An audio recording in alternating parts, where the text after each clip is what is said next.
Hey, amazing. Good morning, afternoon, and evening, everyone, wherever you are. Welcome to the Global Advanced Air Mobility Forum organized by Advanced Air Mobility Institute. My name is Amin Bafadar, and I am honored to be your MC for this transformative and inclusive event. Our institute mission is simple yet powerful to educate and advocate for the broadest public benefit through the aviation ecosystem globally. It is the mission that fuels the energy behind this forum. This year, the Global AAM Forum opens three incredible days, January 21st, 22nd, and 23rd, and we are thrilled to have nearly 90 speakers join us, building on the success of last year's events. To give you some perspective, we started in January 2024 with 24 speakers, grew to 57 speakers in July 2024, and now represent an incredible array of voices from across the world. Our forum is orchestrated by the Institute Board of Liaisons. This year includes representatives from 75 nations, showcasing recent advancements in advanced air mobility and UAS from their countries. Adding to this global perspective, each day features keynotes, guest speakers to enrich the dialogue. One of the essential objectives of this forum is to support the emergence of new aviation technologies by increasing public awareness, achieving public acceptance, and ultimately earning public trust. Now it is my pleasure to introduce Dr. Georgi, who will serve as the moderator for today's session. He is a member of the Institute Research Council and Research Director at the Technical University of Munich. Dr. Georgi, are you with me? Yeah, good You evening. have the floor, please. Thank you. Thank you. Well, good evening, good evening and good day, everyone. My name is Georgi. I'm based in Munich, Germany, and I'm an urban planner, pretty much involved in advanced air mobility integration. And in order to present what I'm doing, I will shortly lead you through the results of one recent project that we had here in Germany, so you can better understand what I exactly do.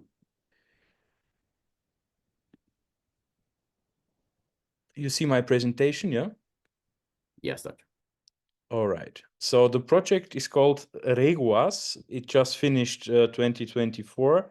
It was a 2 years project where we did a foresight and developed a methodology for design planning and integration of UAS-based delivery systems in rural regions.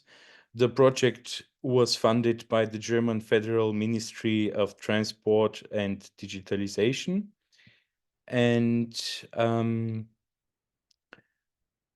I'll just lead you through of course, the different applications that we have in AAM, and we are focusing on the logistics in this project, where we have a rural region near the city of Kassel in the middle western Germany, where we are delivering a novel, sustainable regional logistics system for urgent deliveries and investigating how supplies can be optimized and how drone operations for that purpose can be optimally designed. Therefore, we worked with the municipality of Bebra, where we have a predominantly elderly population in the central part of the community, but also all the more distant parts of the community, about 10 kilometers apart from the community center.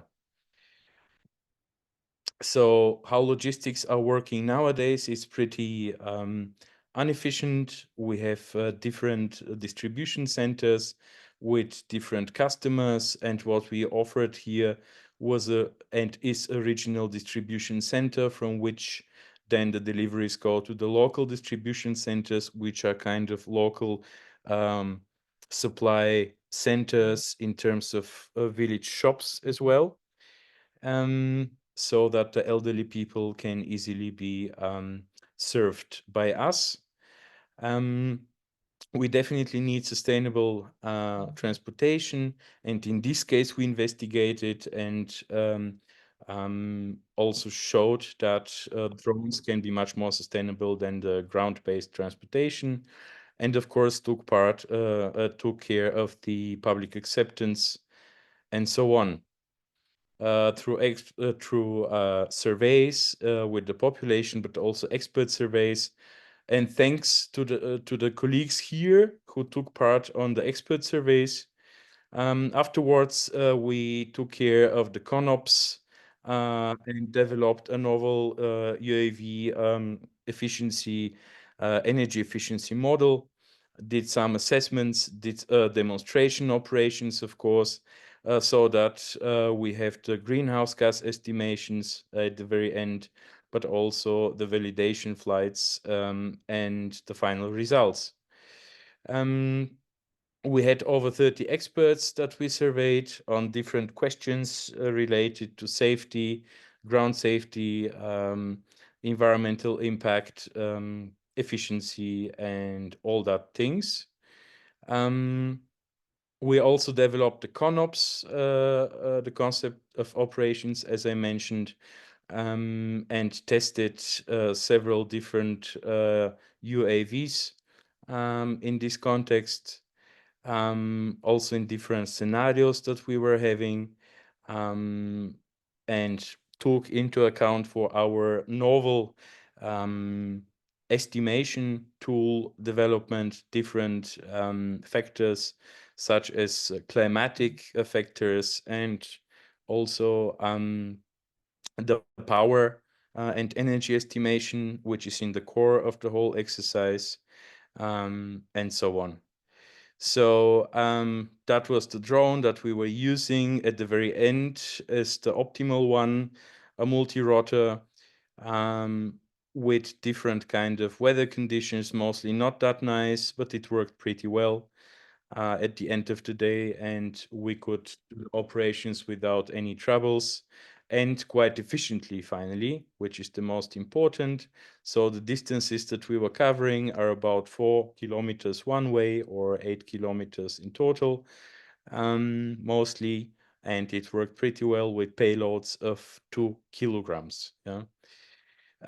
We had the expert surveys and also the local population surveys, and the results were actually quite satisfactory. For the mitigations of the risks, of course, the technical aspects we were all covering, including the emergency landing spots, the use space issues that we were having, and of course the communication technology elements that are really important in that situation. So just one of my last slides, how it looked, the scenario that we are talking about, and how the energy demand was, and how the CO2 emissions were for us, but also the other in the comparison types of transportation. So we finally were pretty efficient compared also to all other modes of transportation. And yeah, that's it, short of the long. We, of course, did quite some foresight on all aspects relevant for this case, and produced a really good foresight document that is available, and includes not only the technical aspects, but pretty much the urban development aspects, which in this case are decisive, since here we're talking about optimizing the quality of life in rural regions in the heart of Germany, and making such regions, not only that, but many others, to have a much higher added value in future. Not only for elderly people, but for also younger families. So I think that's the short of the long. And now I would like to go to our keynote speaker, who is Jason Pritchard from eVTOL Insights. Jason, please go ahead. Thank you very much for the introduction, Georgie, and really hello everyone, wherever you are in the world as well. Delighted to be given the opportunity to talk to you. Amin, Katrin and Dan for putting on this great forum, and very appreciate the opportunity to be given a little bit more detail about the industry overview. So Amin's kindly given me the opportunity to talk a little bit then about where we're seeing the industry, but I wanted to give you a little bit more of an idea of who we are at eVTOL Insights and where we're seeing the industry from the end of 2024 and into 2025 and beyond. 5 minutes is, I think, too short to talk just how much is going on in the industry. So if you excuse me one moment, ladies and gentlemen, let me just share my screen and I'll give you a very quick presentation as well. So again, grateful for the Advanced Air Mobility Institute, who do some wonderful work in this industry and across the world to bring advanced air mobility to so many different countries. For those who don't know, and it's great to see so many people who we are friends with at eVTOL Insights in the audience. For those who don't know us, we're eVTOL Insights. I'm the executive editor, and we are one of the leading news sources covering the advanced air mobility market. So we do daily news, we do executive interviews, weekly podcasts, special reports recognizing and celebrating the achievements in this space. We do our global conferences. So we're going to be in Palo Alto, Munich, and Brisbane this year, also at the air shows as well. But we also do loads of networking events and industry awards as well, really to bring. You can see a little screenshot of our website there as well. So industry preview, in our eyes, 2025 is going to be a pivotal year for the global advanced air mobility market.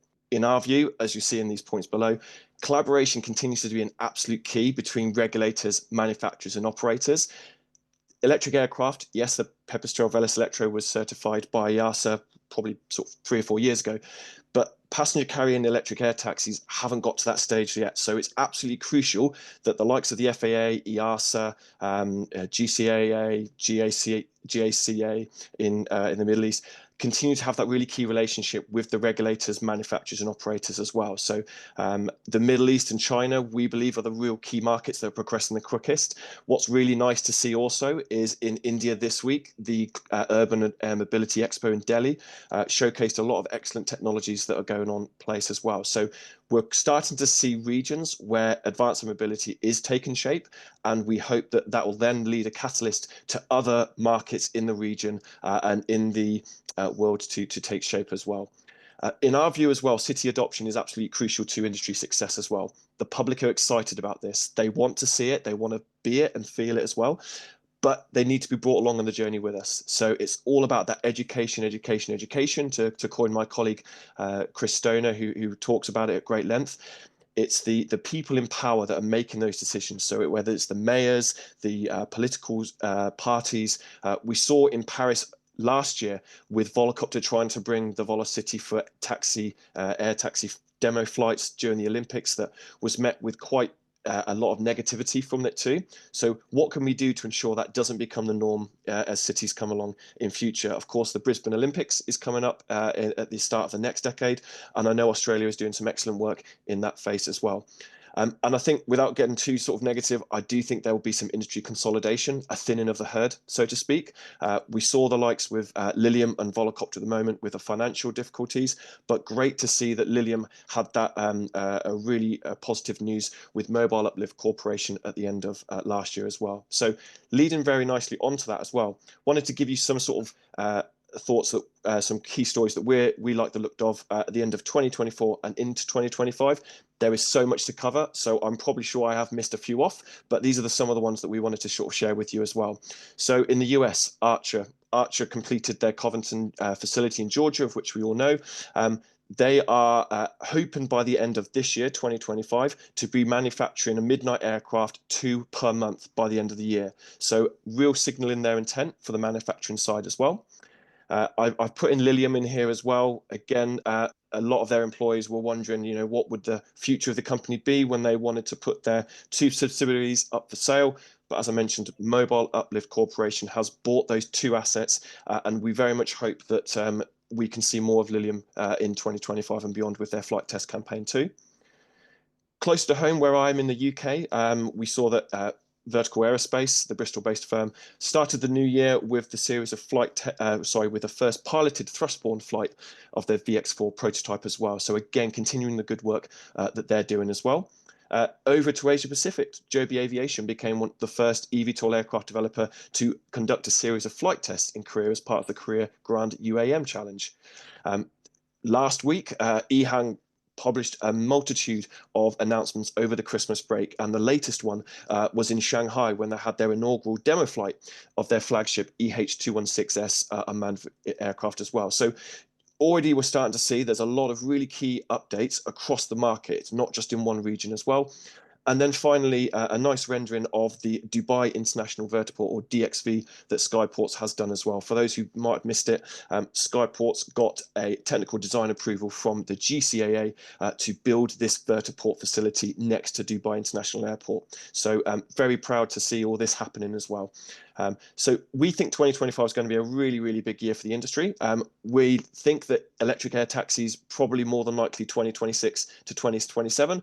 But if we had a crystal ball, it would be nice to sort of predict just what will happen in the near future as well. So that's short and sweet from my side as well. Thank you so much for the AAM Institute for giving us the opportunity to talk about this. You can follow us on LinkedIn, Instagram, Twitter, and Facebook. My mugshot there is on LinkedIn. So if you wanted to reach out to me, we'd love to stay in touch, and my email address is there as well. So Amin, Georgie, over to you. Thank you so much again for the opportunity. Thank you, Jason. Great overview that you provided us with. And now we are jumping to our first liaison speech by Aurélie Joy Pascal Werner from Switzerland. So please go ahead. Joy. Joy is the more handy part of your name. Hi, nice meeting you. Nice meeting you too. Can you see my screen already? Yes. Okay, perfect. So here I am opening the stage for the liaison presentation, starting with Switzerland in the center of Europe. So I will do my best to give a short overview, like a screenshot of the situation of the industry in our country. I'm Aurélie Joy Pascal Werner. I'm president of the Drone Industry Association Switzerland, DIAS. And so here, as an industry milestone to begin with, I choose to highlight a new cooperation between Dufour Aerospace and Air Zermatt. Air Zermatt being a major emergency helicopter rescue operator in the center of the Alps in Zermatt in Switzerland. They start this collaboration for 3 years, and they will explore all kinds of possibilities with drones and AAM in rescue operations, especially to provide critical goods in the Alps to populations in small valleys and remote areas. The overall reason why I chose to highlight this milestone is that this is a collaboration that will give a lot of visibility to the AAM industry, and also gives a good image for the social benefits that it brings. Then for the public sentiments in Switzerland, the general media usually focuses on defense applications of drones, and also just AAM in general. We see a lot of very shocking titles referring to the use of drones and modified drones and dual use technologies and these things. So this is for like the mainstream media.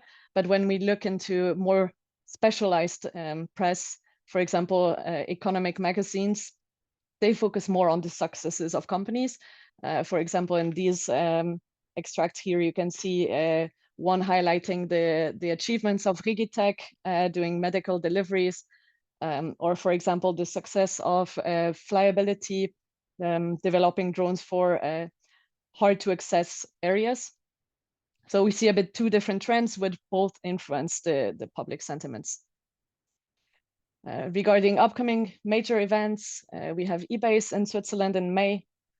This is a European Business Aviation Convention exhibition, and this event will expose more and more AAM technologies, and we expect in the coming years to have always more presence in there, and it gives also a great platform to have AAM and business aviation and everything in between, and also to meet, to have a lot of exchanges between these two communities that evolve together. If you want to have more info, I put the website on there. Feel free to have a look. It's a very interesting event. Overall, to conclude, the main aspects that influence the success of AAM in Switzerland, I would say one very crucial aspect remains the benefits for society. So the general public wants to know that this brings something useful. And of course, economic viability, knowing that especially in Switzerland, everything is expensive, so you need to be able to make money out of this. With these two aspects covered, the future of the industry is promising because we have a population that's open to innovation. Of course, we have challenges that remained, for example, the impact on landscape that's quite protected in Switzerland. And of course, people wonder about the infrastructure that's required on ground. But of course, we also have the good side of it that means we have, for example, vertiports that need to be built, but it also means you don't need a lot of infrastructure in between locations since you go by air. There is always the aspect of noise and also environmental consequences, but we see a lot of different trends in there, and I would say it's evolving in a positive way, because we have always the same arguments bringing up negative aspects, but they get more and more balanced by positive use and also new technologies being developed that have less noise and also better environmental impact.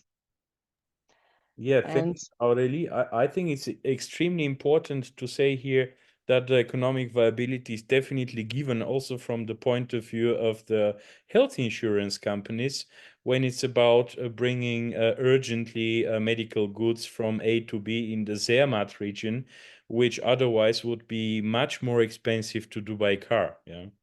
Of course, that's one of the reasons why you would go for this type of technologies. Yeah. Of course, you have the efficiency, but overall the money is always involved. So that's a big factor to take into account. And last but not least, a few words about our project at Meteomatics.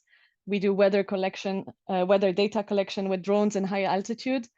With this, our current goal is to deploy a network of 30 locations in Norway where we would have automatic weather data collection. With this, we can improve weather forecasting, and the whole technology intends to replace weather sondes for a more sustainable and efficient way. And same, feel free to have a look at the website. Our technology is pretty special, I would say. Thank you for listening, and I give the floor to the next liaison. Thank you very much, Aurelie. So yeah, now we're moving to our next colleague from Thailand, Nopadol Pringwanich. Nopadol, are you here? Ah, yeah. Yes, I am here. And good day, everyone. Can you see my screen? Yes. We can see it. Okay. All good. Thank you very much. And first of all, thank you very much, the AAM Institute, for arranging this wonderful event. My name is Nopadol Pringwanich. I'm the CEO of Bearcat AAL. We are a training and consulting aviation company based here in Bangkok. And today, it's our pleasure to actually share with you the progress and also the challenges that we see with the AAM introductions in Thailand. So just a couple key things that happened in 2024. Right now, Thailand have issued as a nation a new national regulations that streamline the approval process for the UAS. The bigger UAS, which actually weigh more than 25 kilos, can now be authorized by the civil aviation authorities rather than in the past that have to go through the Minister of Transport. And this streamlined process of the approval, it actually helps speeding up introductions of the bigger drones and the bigger operations. So the trials that have been conducted within the last couple of years include the use of the drone for grocery delivery. Is run on a fixed route from locations to a village. Basically, that a technology demonstration that this can be done safely within the semi-urban environment, a suburban environment. We also see a lot of the expansions in the use of drones in recreational activities, photographing, tourism, and so on. And also a lot of use of drones in agriculture, basically to take care of the plants and the farming. And that have been quite popular in the country lately. Regarding the use of the drone for passengers, last year in November, there's a demonstration flight by Yihang flying in the middle of Bangkok during a public demonstrations, basically under a drone symposium hosted by the Civil Aviation Authority of Thailand. On the policy level, Thailand have now established a national working group on the UAS integrations with lead by the Civil Aviation Authority. This working group is aimed to address the policy, operational, and technical challenges related to the accommodations and integration of UAS and AAM into a busy national airspace. So regarding the public sentiments, Thailand is fortunate that we are quite robust of introducing new innovations and also new technologies, and people are usually quite receptive of any changes or any cool stuff that coming in town. We see a lot of use in drone for recreational, as I mentioned, but also at the personal but also commercial level. At the latest drone symposium in November, public event that hosted by the Civil Aviation Authority are well attended. And at the event, of course, we have the passenger drone demonstrations, but also drone racing activities that we see children and kids and school students come in and then they race their drones during the event. From the social perspective, the use of drone have been well received in agricultures, and now we see farmers start using drone in taking care of their farms and plants, and also for the wildlife and elephants conservation effort, drone have start playing a critical role in helping the conservationists handle the wildlife activities around the country. With very positive public sentiment, we still have some key challenges that require concern, and also the efficient regulations would be needed to introduce more applications in the risk-based risk control environment. We also would like to see a more effective regulatory enforcement of any use of drone activities to make sure that the good drones can be permitted very quickly, and we can manage the basically the uncontrolled or malintended drone applications. There are also people having some concern over the privacy issue of having drone flying over the house, and of course that is very normal in every part of the world, and Thailand is looking forward to a proper way to address that issue. We're looking at some of the key upcoming events in 2025, basically starting with the Ministry of the Public Health likely resume the medical delivery drones trial to the remote area, will actually help linking the medical supply into the remote location and villages in the rural area of the country. In terms of the advanced air mobilities or the bigger passenger drone, we're actually looking at hosting one of the events probably toward the late of part of 2025 here in Bangkok. So just a quick recap on the key aspect of what is the AAM, UAM, and UAS activities in Thailand. The outlook is very strong. We have a very good private sectors with a keen interest in introducing new operations and also new technologies. Our aviation regulators have provided good support so far, and everything seems to be running smoothly. A good partnership between both the private and government corporations regarding the introductions of UAS and AAM is already here. And we are also fortunate enough to have a good civil military coordination in support of this activity as well, as the airspace integration will become one of the key issues very, very soon. The main challenge that we see so far is the slow regulatory enhancement. This may be not by intentions, but by the limited government support and also resources that can be used in developing a new regulation. So we are working closely with international partners as well and looking at how we can basically bring in international regulation, for example, for IQ into use within the Thailand national framework. Opportunities are clear in Thailand for urban passenger transportations. As many of you know, traffic in Bangkok is not very friendly. So AAM and air taxi can be a very good tool moving forward. Thailand is fortunate enough that we have a very robust tourism industry, and drone can be a cool new way of transporting tourists within the country. Package delivery in Thailand is also one of the potential use of commercial drone, and that is something that hopefully going to be soon introduced around the country. So just a little bit about my company. We are actually, as mentioned, a training and consulting company, and we work with the Thailand National working group on the US integrations. We also provide training and presentations on this topic within various conference and forums in Asia. We work with UAS operators and UTM for operators in arranging demonstration and trial, and some of the allies with their keen interest in working on this new type of aircraft as well. So thank you again for your attentions, and thank you again for the AAM Institute for arranging this wonderful event. Thank you. Thank you, Nopodol, very much. And now we are moving to Uganda, and our liaison there, Nalule Marie Sandra. Good evening. Hello, everyone. My name is Marang Akanyi. I'm the CEO of Drones for Africa from Botswana.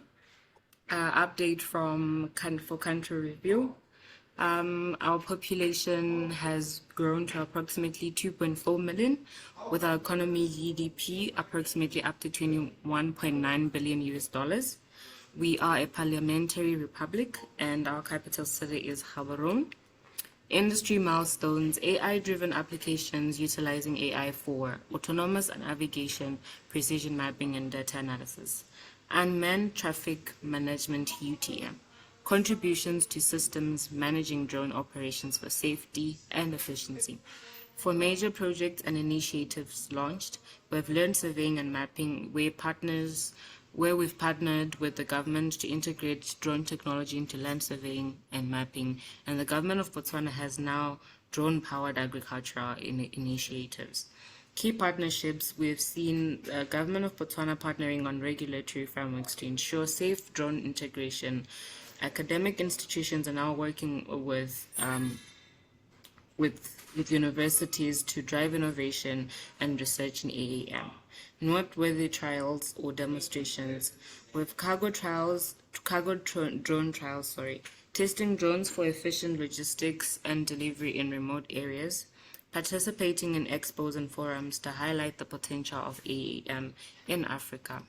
Regulatory landscape, legislation. The Civil Aviation Act provides the foundational legal framework for aviation activities in Botswana, encompassing the operation of UAS. The Civil Aviation Authority of Botswana has established comprehensive regulations for drone operations, including mandatory registration, operational limitations, and safety protocols. As far as policy is concerned, in August 2024, Civil Aviation Authority of Botswana introduced a policy offering 50% reduction in drone licensing fees for individuals aged 35 and below, aiming to encourage youth participation in the aviation sector. These initiatives reflect Botswana's commitment to fostering a safe and progressive environment for AAM and UAS integration. Public sentiment. On a negative display, some citizens express apprehension regarding surveillance and data security associated with drone usage. Our success stories have come from the Drones for Health initiative that has significantly reduced delivery times for essential medical supplies to remote areas, enhancing healthcare accessibility. Drones equipped with AI have improved wildlife monitoring and anti-poaching efforts, aiding in the protection of endangered species. Local communities have actively participated in drone initiatives such as constructing landing pads for medical delivery drones, reflecting grassroots acceptance. National and international media have highlighted the transformative impact of drones in sectors like healthcare and conservation, fostering public awareness and support. While initial concerns about privacy persist, successful implementation in critical areas have led to growing public approval and support for AAM or UAS technologies in Botswana. In conclusion, on an outlook point, Botswana is poised to become a regional leader in UAS adoption, leveraging its supportive regulatory environment and growing public acceptance. For opportunities, economic growth with the expanding drone applications in agriculture, mining, and logistics that can unlock significant economic benefits. Regional integration. Potential to become a hub for AAM technology in Southern Africa through collaborations and knowledge sharing. The challenges we're facing, limited understanding of drone technology and its benefits remains a barrier to widespread acceptance. Insufficient support systems like drone charging stations and UTM networks hinder seamless operations. In conclusion, Botswana's proactive approach to AAM or UAS presents immense potential, but addressing key challenges will be crucial for sustainable growth. Thank you very much.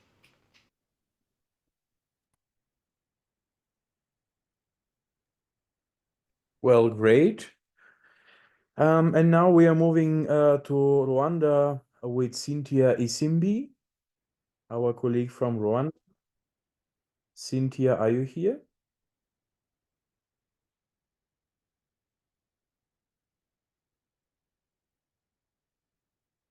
I'm here. Can you hear me?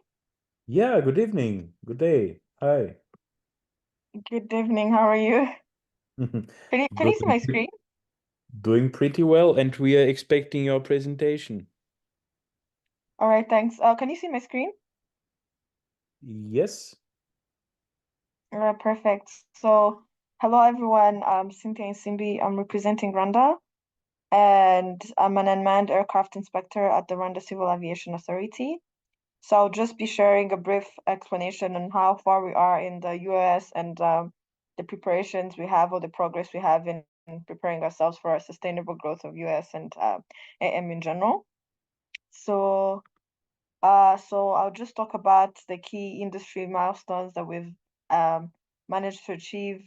Rwanda has pioneered in like drone technology through Zipline that we slightly all know about, that does a medical delivery network, which has really transformed healthcare access in Rwanda, especially in rural areas.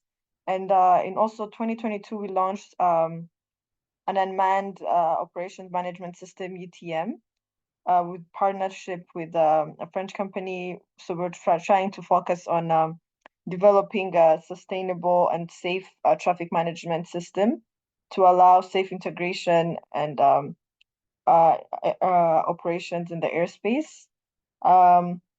We're also collaborating efforts with technical leaders to enhance communication and navigation, meaning we're allowing also other service providers to come test their services in the country.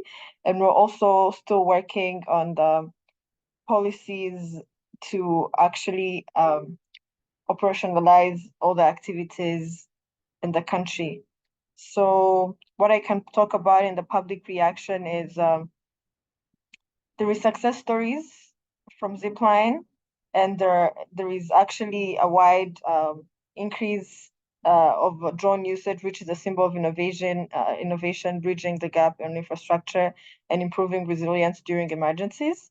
And also there is concerns with privacy and noise, but we're trying to address those while educating people. Someone mentioned it earlier, so we're actually trying to educate people on the usage of drones, and also how AAM is going to lead to equate buying efficiency and also buying security by we're doing that, prioritizing transparency and also public engagement. So we're just trying to address the concerns, but also advancing safer drone technologies.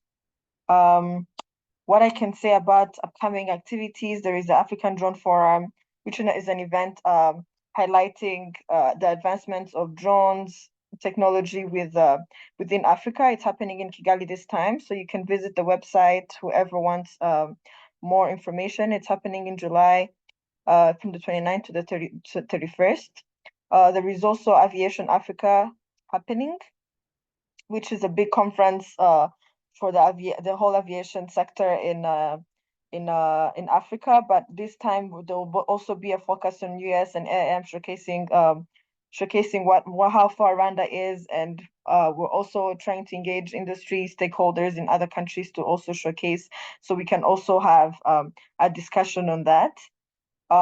We haven't yet released the dates for a US Awareness Week, but this is a nationwide campaign to educate people, but also launch nationwide public and build awareness to showcase the benefits of unmanned systems and also AM in general. I guess that's it. But in conclusion, Rwanda invites stakeholders to partner in shaping a future sustainable and technology-driven aviation. So if there is anyone that's looking forward to collaborating with us, please reach out and we'll be happy to build a sustainable future together. Thank you.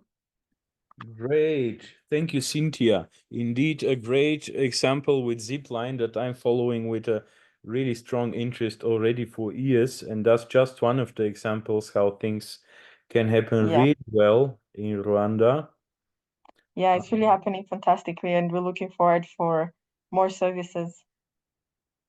Yeah, great. We keep in Thank touch. you so much. Yeah, we'll keep in touch. Thanks. Now we are moving to Eswatini, to Simfiwe Zakiaus Maseko. Simfiwe, are you here? From Eswatini.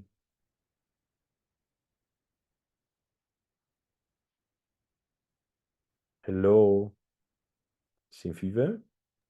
You can find him online. Excuse me? I can find him online. You can skip. Ah, yeah. All right, then we move to Bulgaria and Ivo Berzov. Ivo, the floor is yours. I know you're here. Hello.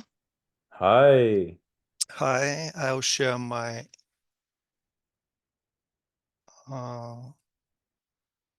screen.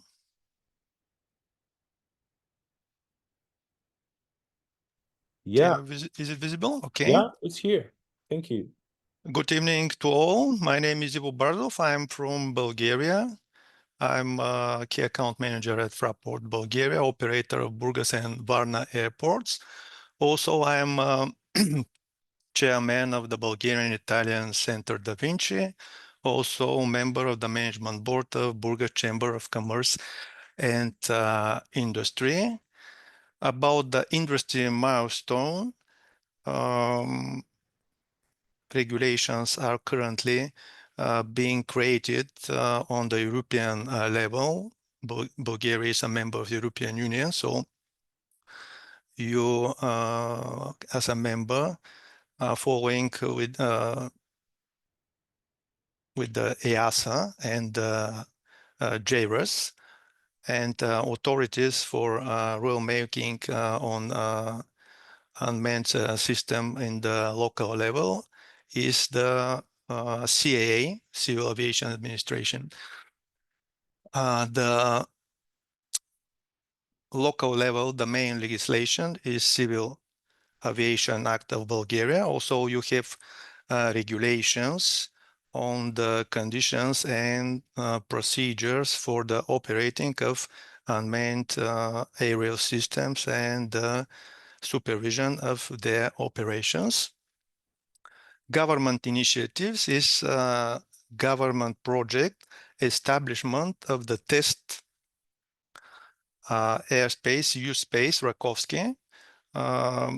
It's the completed steps from the following to the whole process to establishment of the U-space and Rakovsky already completed. So I hope that it will be happen on the other regions in Bulgaria.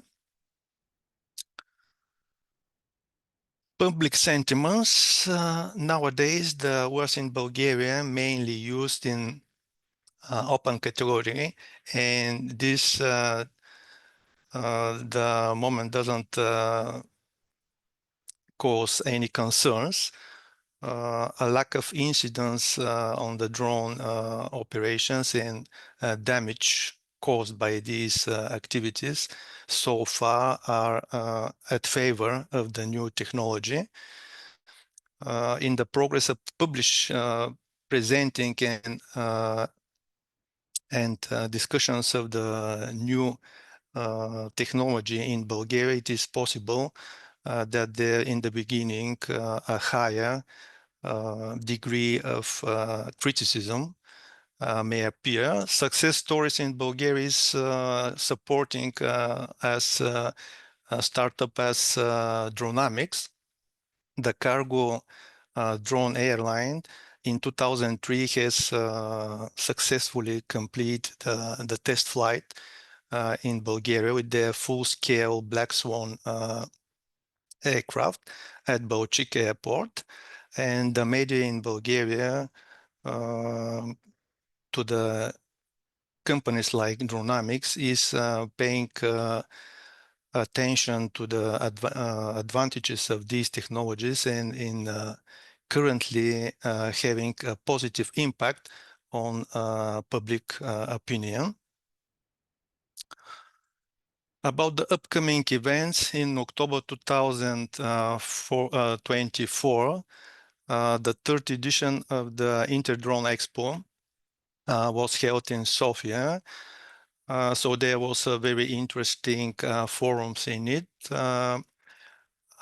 We look forward to the organizers to announcing dates and program for 2025. Actually, it is not yet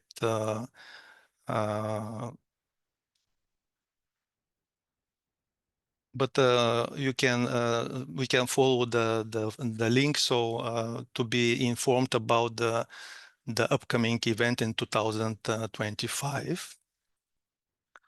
About the conclusion, at the moment, the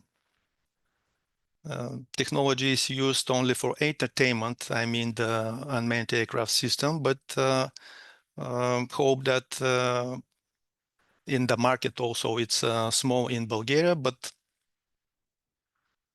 it will be increasing as we are a member of the European Union. Also, just Bulgaria can be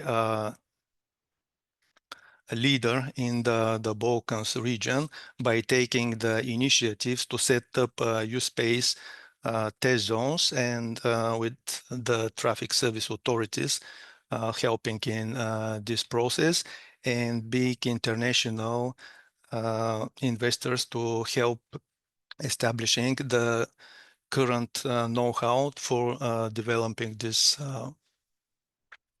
process. My projects with as a representative of Bulgarian Italian Center Da Vinci, with Unmanned Systems Bulgaria, represented by Stefan Christodov and other organization, we suggested city of Burgas to participate to the cities developing urban air mobility. The conversations are in process, so we expect to see what will happen. Also, I have presented my vision to developing Burgas as a innovative center, aviation center. So this also in a table in Burgas to be considered. And if someone is interested in collaborate with partners in Bulgaria, I'm ready to discuss and to support such kind of initiatives. So my contacts is here. Thank you for your attention. Thank you, Ivo. I'm well aware of your work with the working group for the EU space integration that you explained pretty well here. And yeah, great work. Now we are moving to Austria with Remus Matei. Remus, are you here? Yes, I'm here. Can you hear me? Good evening. Hi. Yeah. Do you see my screen? I'm still seeing the screen of Ivo. No. I will try once again. Yeah. Now, I think. Yeah, now something's coming, yeah. Yeah, that's it. So it's working. Yeah. Once again, it is a pleasure to be part of this event. My name is Remus Matei. I'm an architect and I'm representing Austria. Regarding the industry milestones, new technologies and trials that are stood out in the recent months are coming from Cyclotech. So Cyclotech who is introducing a new flying vehicle, the Blackbird demonstrator, that features a new propulsion system for flying cars. The first fly of the electrically powered demonstrator is planned for the first quarter of 2025. Regarding the key partnerships and collaborations, I can mention the Ministry of Innovation and Technology, Austrocontrol, and Austrian Associations for Drones. Also, Austrian Institute for Technology. The major projects in the field of advanced air mobility are defined by MATIS project, structures capable of storing electrical energy for hybrid electrical aircraft applications, from Horizon Europe project Helena, next generation solid state batteries, and high spin, high voltage battery alternative for cars and aircraft. Regarding the public sentiment, of course, Lilium received 200 million euros fresh funding. Saudi airline ordered dozens of German flying taxis, and flying taxis are still waiting for the big breakthrough, are titles from the online publications in Austria. Regarding the upcoming events, at this moment, 3 major events are announced for this year. Tomorrow we will have Drohnenforum Austria. In May we will have Drohnenfestival Anras and Eco Mobility 2025 in November. As conclusion, I researched, and I want you to allow me to read a few words, a passage from a academical work entitled Innovation Strategies for Non-Existing Markets Profiting for Urban Air Mobility, Journal of Urban Air Transport Management. Technological advance have paved the way for urban air mobility as new mode of transportation, proving solution for both inner city and regional transportation. Novel vertical takeoff and landing vehicle promise to be less noisy and safer than existing helicopters, thus allowing for an integration of urban air mobility into current mobility systems.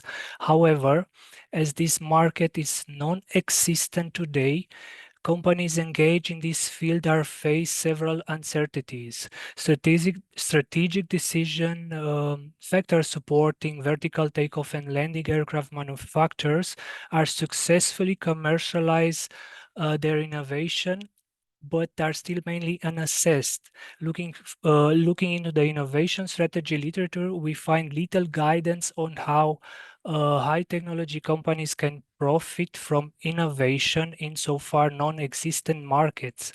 And innovators' commercial success is therefore not only dependent on the appropriability regime, the market evolution, dominant design, and the access to complementary assets innovation, but also on the nature of peripheric sphere. Thus, in order to be commercially successful in an undefined high technology industry, a key innovator should truly analyze the aforementioned decision factors and apply the newly introduced framework to derive implications for its future strategic orientation. As I already said, this conclusion is extracted from the Journal of Air Transport Management. Regarding my work as an architect, I'm trying, of course, to design a concept and establish a basic framework for the state of art of a vertical takeoff and landing hub in remote mountain areas. The complexity of designing a vertiport increases due to the challenges associated with obtaining building approvals from different municipalities and organizations in different regions. This vertiport design project will represent a starting point in identifying the challenges and sensibilities for this type of complex infrastructure. The final result will enhance connectivity, create vital transportation links, and promote mobility in isolated mountain regions. For this moment, this is from me. Thank you very much for your attention, and of course, for additional discussion, please do not hesitate to contact me on LinkedIn. Thank you, Remus, for the interesting perspective. Thank you also. Indeed, integrating aviation in cities is not an easy job. And larger UAVs that you mentioned here are yet really loud if it's about this. So we need to be careful with bringing them into cities. But I'm pretty much on your side that we should go ahead and find ways to do so. Yes. Yeah. So now I That's think why this researched conclusion, because I prefer to not simply come with my opinion, because it can not be relevant in this situation, but I prefer to bring a conclusion, a researched conclusion from an academic. yeah. Thank you very much. Thank you. Now we are moving to Gloria Bouillon, who will speak on the Pulitzer Electric Air Race. Quite a nice story. Gloria, are you here? I am here. Thank you. Great thing. Good day. Good day. So we will be making several announcements throughout the day between myself, Scott Newman, and as well as Dan Slow on the very exciting Pulitzer electric aircraft race that we have ongoing right now. Just last week, we announced to cities across the nation on the efforts that we have put together for an RFP. So essentially, judging criteria on the initiatives, previous racing capabilities, as well as community support. And so really what we're looking for is a community venture that will be used and hopefully get public recognition around the nation and hopefully around the world on putting this this venture together. So the Pulitzer electric aircraft race was based on the actual Pulitzer races of the 1920s. So what we're looking at is tying in this trophy award to 100-year legacy of the Pulitzer races from the 1920s. And we're looking at putting on this Gloria, I think we see the title, but we don't see anything moving on your screen, yeah? There's no slides or video, yeah? Let me just a moment. Let me see if I can share my screen. I think that is your screen, but I don't think it's the effect that you planned to provide. Just a moment. I apologize. I actually cannot see myself in this. We can see your name.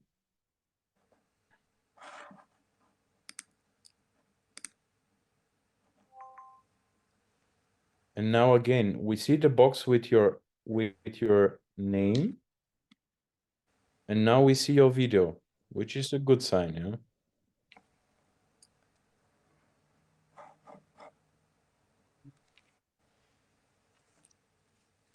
Just one moment. I apologize.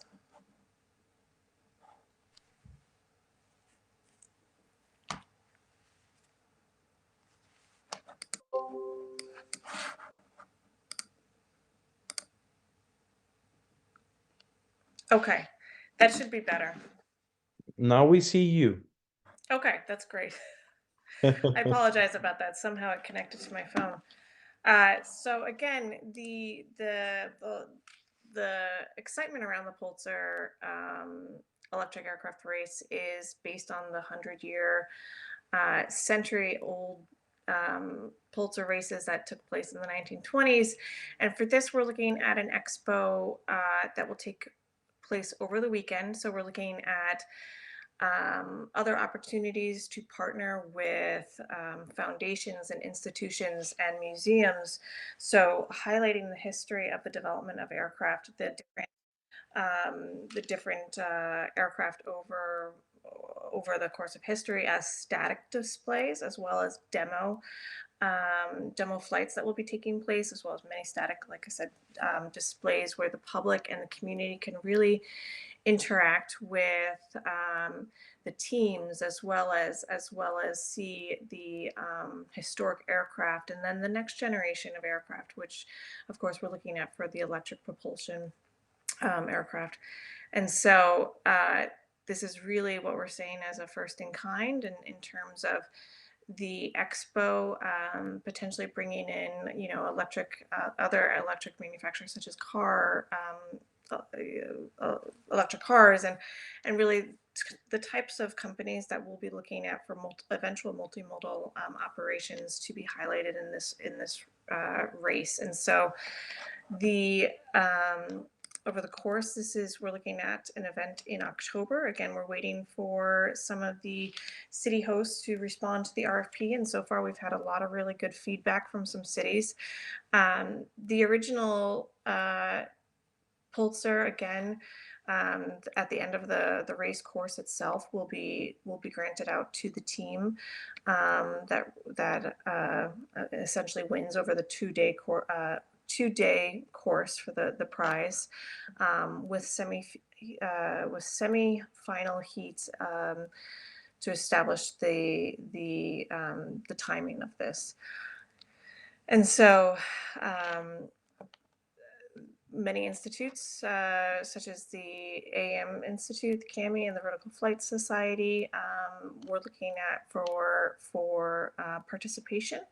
And again, this is to display massive amounts of media attention to garner what the possibilities are, again, with demo displays, static displays, and then of course bringing in the historic aircraft, because when you actually bring on other aircraft over the history of aviation, you bring on potential demographics that would also, in terms of the community support and attendance, bring on other individuals that would like to see the other displays as well. And so it's really exciting. I've hosted air shows and air races in the past, and so working with Dan and Scott is quite exciting as we're developing what this will be, what this event will be, and it will be hopefully the largest event that we'll be able to host this year.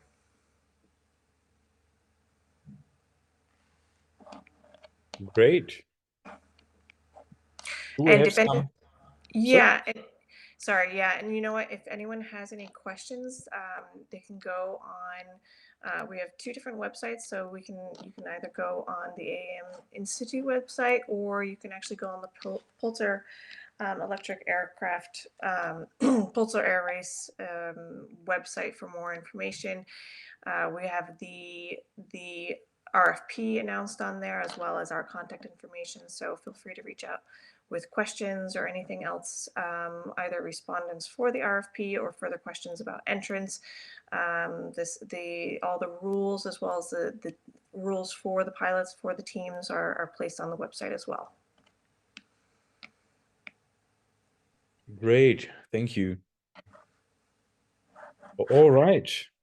Eamon, we are so far with the first part of our session for today, right? That is correct. We are going to have a 10 minutes break. All right. Thank you.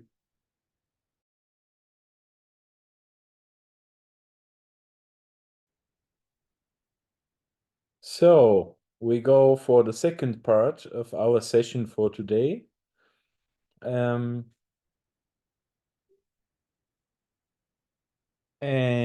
now I'm pleased to ask our colleague from Spain. No, we first go with Jean, indeed.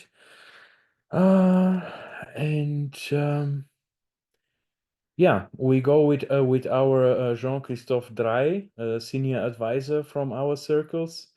So Jean, please go ahead.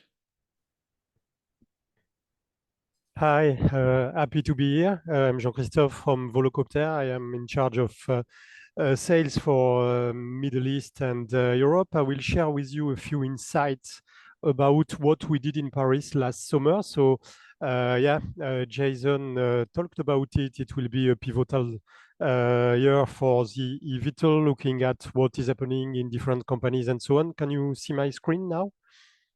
Yes. Yeah, okay, cool. And wonderful that we're hearing from Volocopter, I must yeah. personally. I'm really thankful, yeah. We are still there. We are still in operation. So yes, for sure, we are facing with some difficulties, but we did a lot last year, and mainly in Paris during the last summer. I think it's fully aligned with what we are sharing there.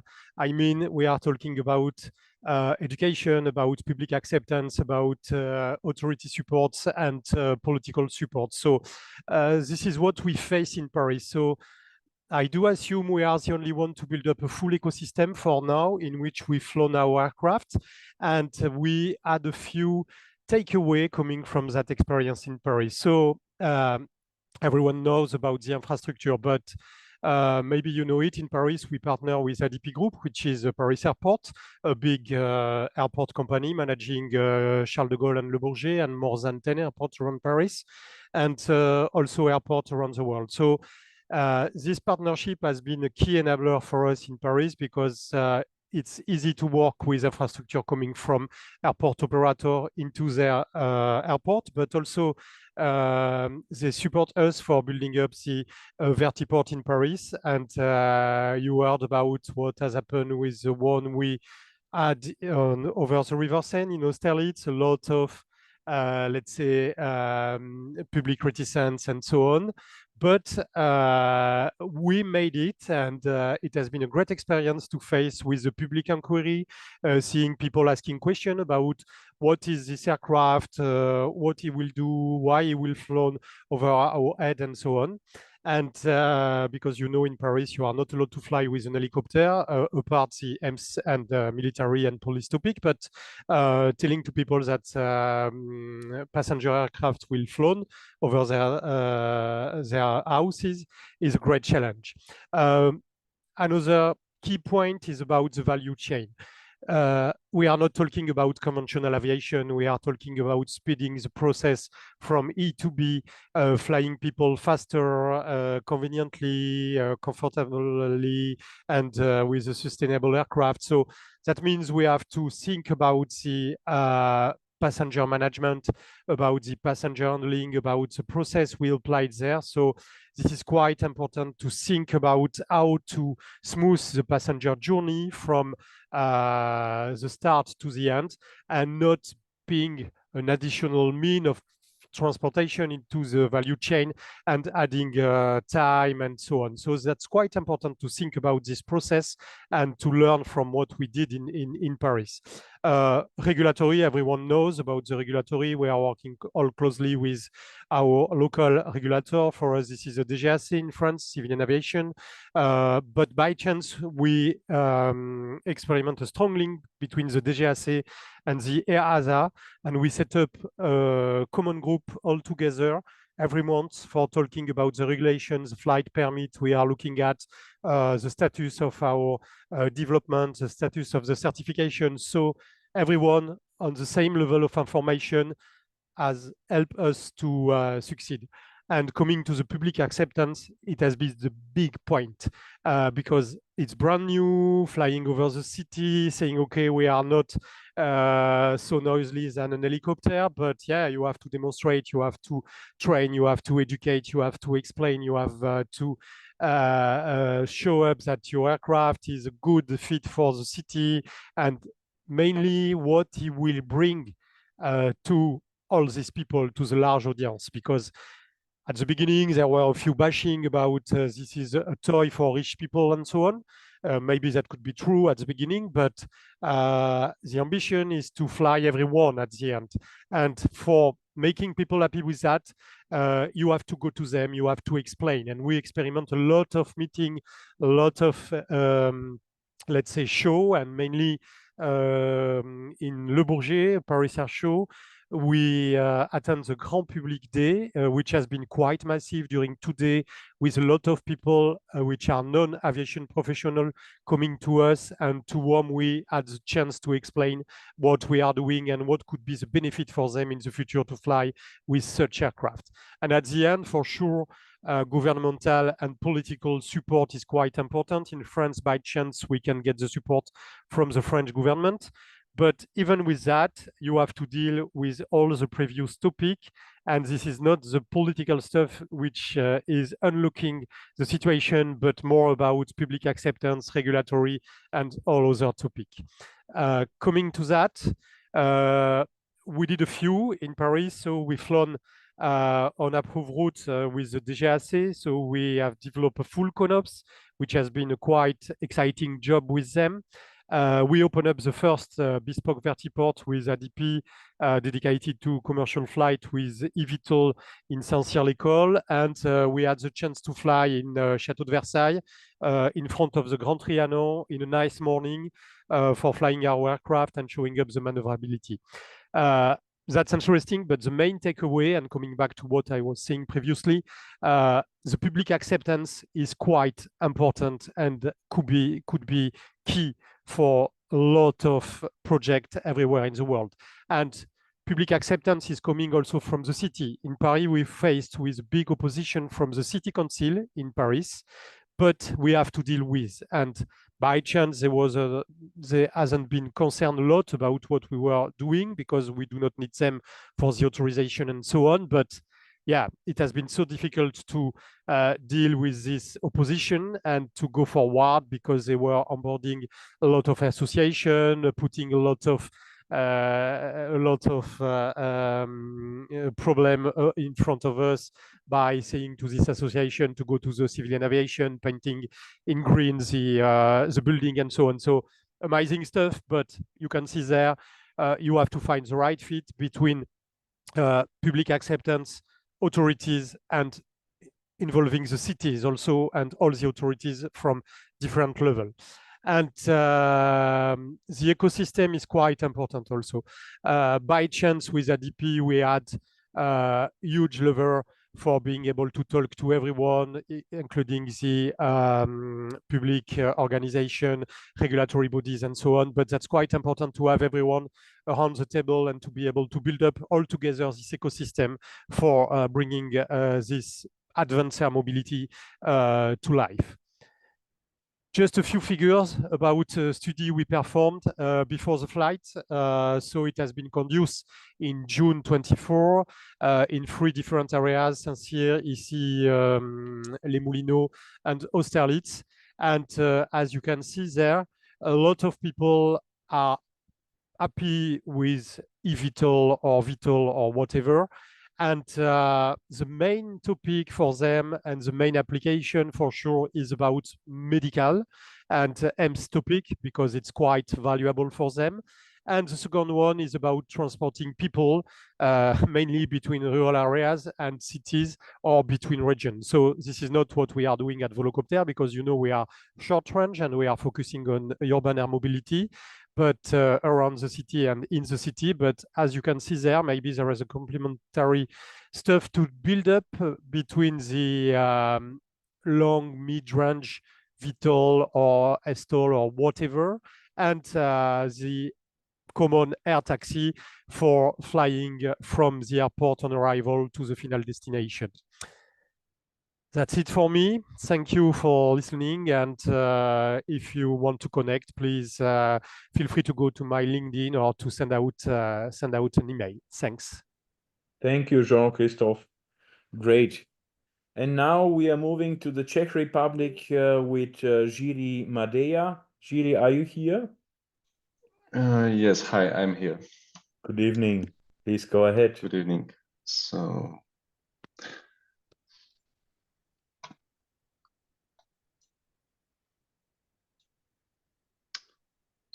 you can probably see the screen right now. It's slowly coming. Let's see. Yeah, now it's here. Yeah. Okay, great. I'm a friend with Teams, so I'm not sure. Okay, so hi, I'm George. I was CEO and CTO of Czech-based startup UDX. So far we have flagged 3 major players in Czech Republic. That's Zuri, VZLU Aerospace, and UDX. And UDX is the smallest one by far. The great milestones were that Zuri received 4.4 million euros investment, and they plan on employing a lot of people and like scaling their operations. The next one is VZLU Aerospace. There's basically a lot of going on with this company. It's 100 years research center, and right now they are cooperating with the government. They were hosting Czech president as well as Czech Minister of Transport. They are working mostly in the space industry, but also they are developing their own VTOL vehicle, as shown on the picture in front of the blue background. And lastly, there is UDX, which is ISABIC backed startup, and they started cooperation with Brno University of Technology. So it's rising up in the social ladder, let's say. From the public sentiments point of view, it's very niche market in the AAM market in the Czech Republic. Basically, not a lot of people are showing interest in the sector or like knowing about it at all. But those that do are interested. They are interested in the prospect itself and in the technology development, like the possibility of vehicles like this being developed in the Czech Republic. The main issues, as they are probably similar to many places in the world, are like concerns about safety and the legislations. So the concerns about if it's viability, let's say. So far, I'm not aware of any upcoming events in the Czech Republic. As I said, we are a small country, and usually AAM stuff is glued to other events that are not really focused on something like this. So in conclusion, there is possibility of success in the Czech companies. The government tries to help them, but usually not in a large like financial stuff, and more like bringing awareness to the companies and giving them some credibility. There is not a lot of capital in the Czech Republic, and also it doesn't make really too much sense for Czech companies to operate in the Czech Republic in this space, because Czech Republic is mostly like historical. It's a small company with no large cities, so that's also other like obstacle to the market. And that's all from me. Thank you. Thank you, Jiri. And now I'm happy to be inviting our colleague from Denmark, John Martin Winter Andersen, to share some news, what's going on over there. John Martin, are you here? I am here. Good evening. And you can see my page, can you? Yeah. Perfectly. So thank you for being a part of AAM Institute. This is the first one for me to give this kind of a 5-6 minute speech. My background is a helicopter pilot as a profession, and also vast interest and thereby also knowledge about what has happened in the past of aviation. And I'm also the CEO and co-founder, along with my business partner Henry Bendix, of Copenhagen Helicopter. So if you just move on here. The milestone that has been set in regards to our turf, you could say, is that in September, not last year, but in 23, we started along with our partners, US Denmark, which is the epicenter or the drone test center of Denmark in Odense, along with ourselves, Copenhagen Helicopter, our operator, Copenhagen Air Taxi, who is more than 60 years old of experience and existence in aviation. The University of Southern Denmark and a company called Skypuzzler, who is a Danish company developing a system, you could say, that makes or creates an electronic air traffic control system. So in the future that we can fly manned and unmanned aircraft together. And that project called NGR 2.0 is set out to survey and investigate and then later evaluate and test and finally report how or if and when can we implement advanced air mobility in the Danish sector of Danish airspace. This is funded by the EU and the Danish Board of Business Development. And there's also, of course, new projects coming up, because where we started, we thought that the business went in one direction, and as you probably all know, is quite dynamic, this business, and changes now and then in minor or larger directions. So we already know that we need to establish a second project to build upon the NGR 2.0 to kind of finish all the data that we gather. Electrification of aviation in Denmark is a part of a goal of the Danish government, the Danish parliament, that was set out a couple of years ago, that they wanted to have the first neutral domestic route, CO2 neutral, by 25. And now we know that's not going to happen, because not even the sustainable aviation fuel is not allowed 100%, still only 50-50. So they're postponing it a little bit, but they still go for their goal that all the domestic routes should be CO2 neutral in 2030. And this is why we believe that electrification or electrified aircraft for shorter routes will get its foundation set and evolve from there.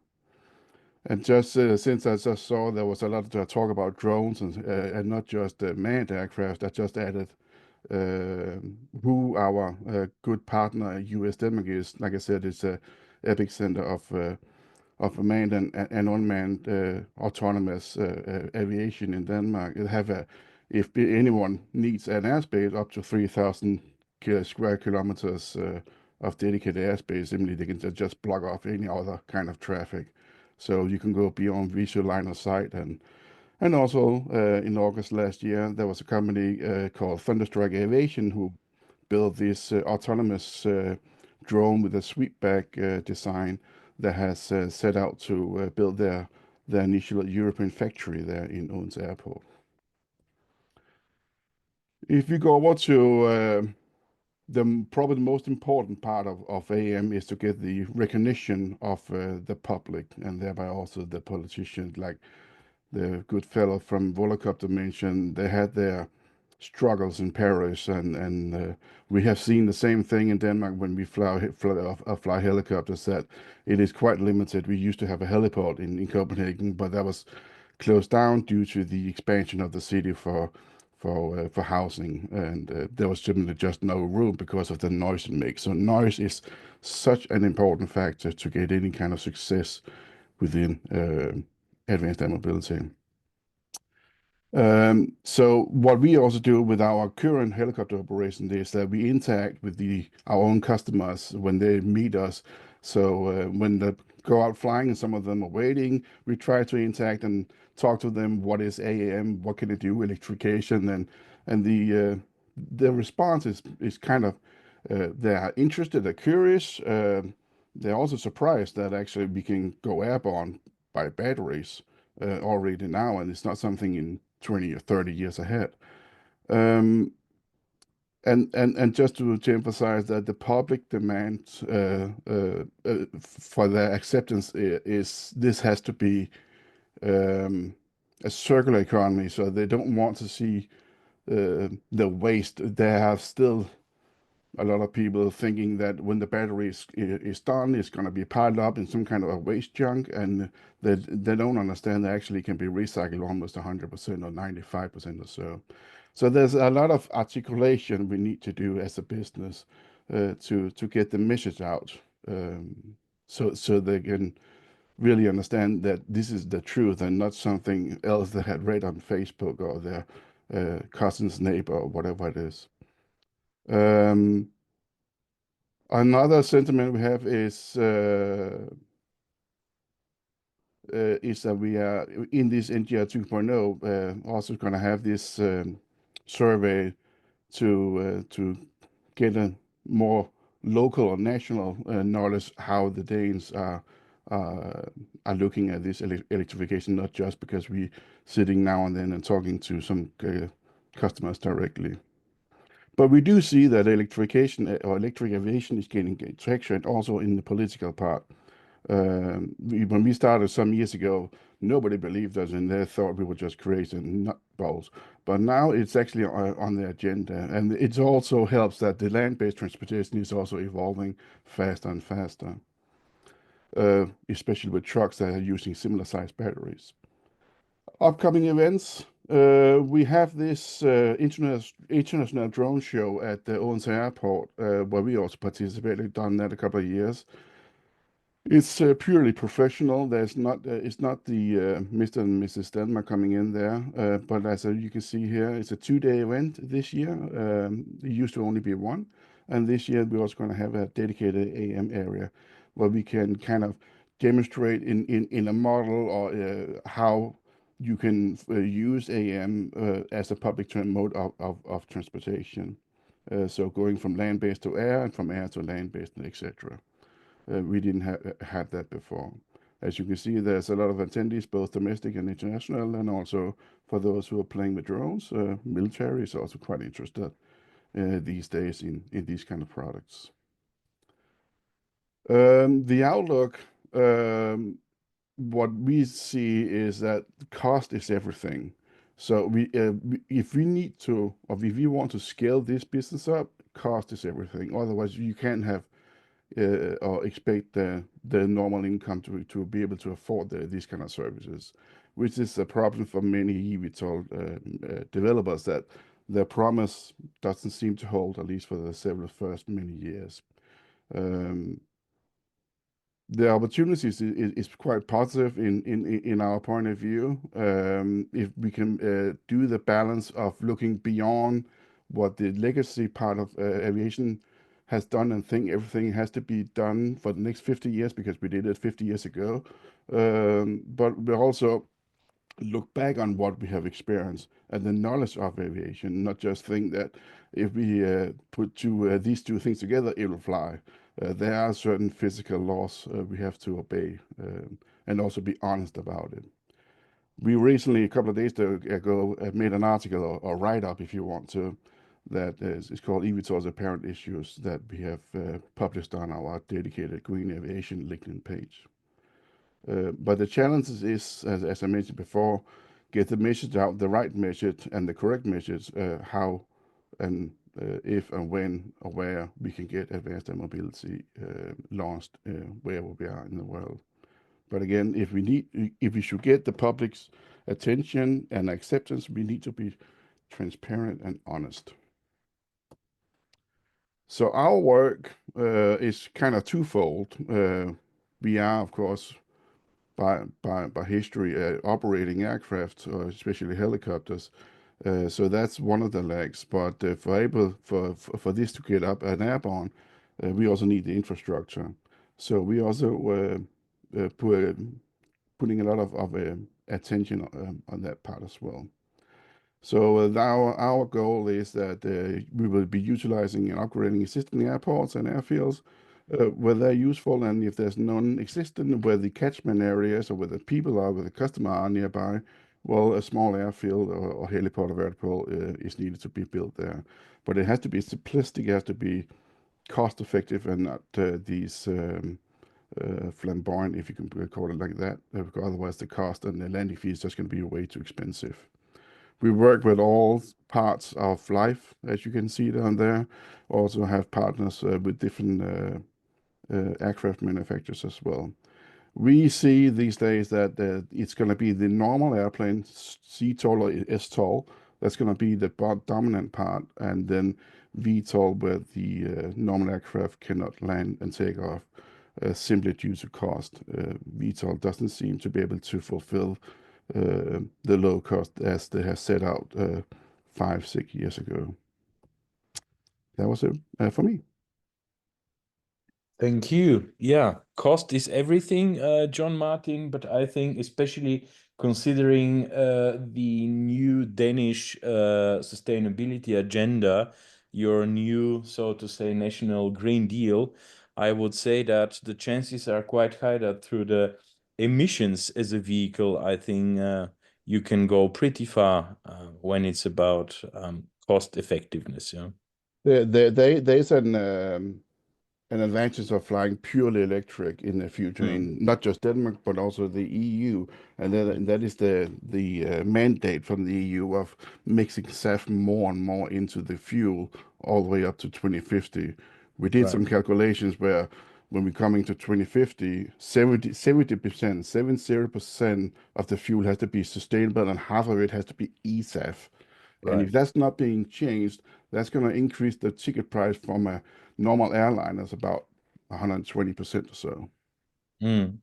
With the anticipated cost of SAF and eSAF in the future. Yeah.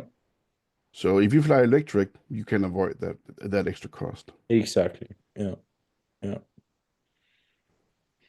Well, let's see. Thank you very much. No problem.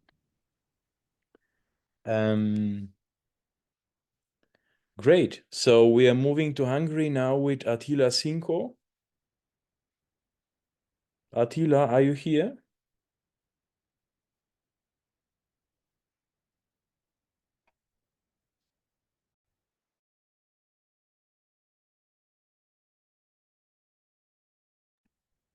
Attila? If not, I would suggest that we move, of course, to Spain with Luis Lira.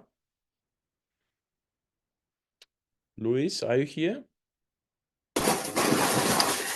Yes, I'm here. Good evening. Hi. Thank you for the invitation. Hello, everyone. My name is Luis Lira, and I'm an aeronautical engineer and CEO of Negocio Aeroespacial.com. I represent to Spain. Okay, moment, please, for share. Okay, can you watch you see the presentation? Yes. Okay. You can contact me on LinkedIn. My account is it's business developer, and for email with @negocioaeroespacial.com. As introduction, the innovative air mobility represents a transformative shift in the transportation and integration of advanced technologies like drones and eVTOLs to address urban mobility, logistics, and sustainability challenge. Spain is an aviation leader, driving a cutting-edge project, regulatory advancement, and strategic collaborations. The industry milestones in Spain is the several fields. Third in hydrogen power electric aircraft, Volotea and Air Nostrum airlines unveiled European first in hydrogen electric power for aircraft prototype in Seville in Sevilla to advance in the clean regional aviation. The hybrid and electric propulsion system for Spanish startup Double Tail Electric Aviation is developing a short-range electric aircraft in Andalusia. Andalusia is a great region where the develop of in manufactured aircraft is very important in all Europe. The major projects and initiative launch is the Welcome project is a project with support of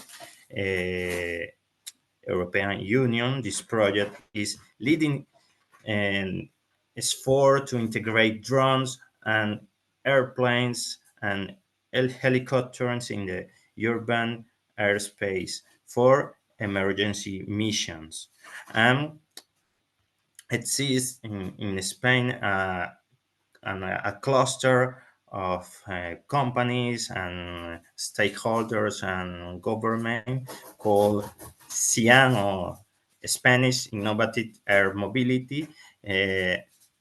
This week, it will launch its white paper on innovative air mobility with participation of the stakeholder from Spain and other countries of Europe.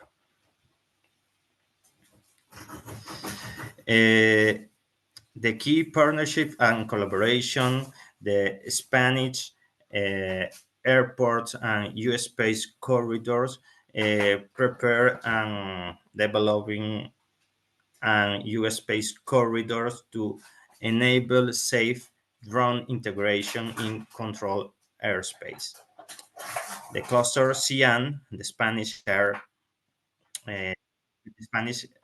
Innovative Air Mobility, and the EASA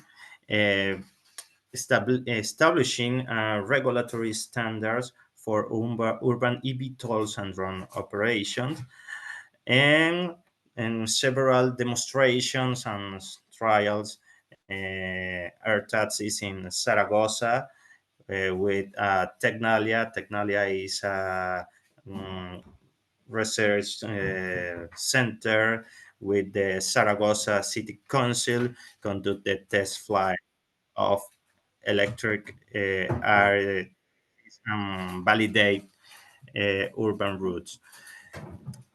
The cargo drones is it's a way. It's a project very important in Spain. Spain is a country with a lot mountains, and the geography is very complicated, and successful trials in Coruña demonstrate the efficiency of drones for deliver goods into remote areas. The regulatory challenge and advanced implementation of US space in Spain's regulation are being implemented in Spain to create safety urban drones corridors.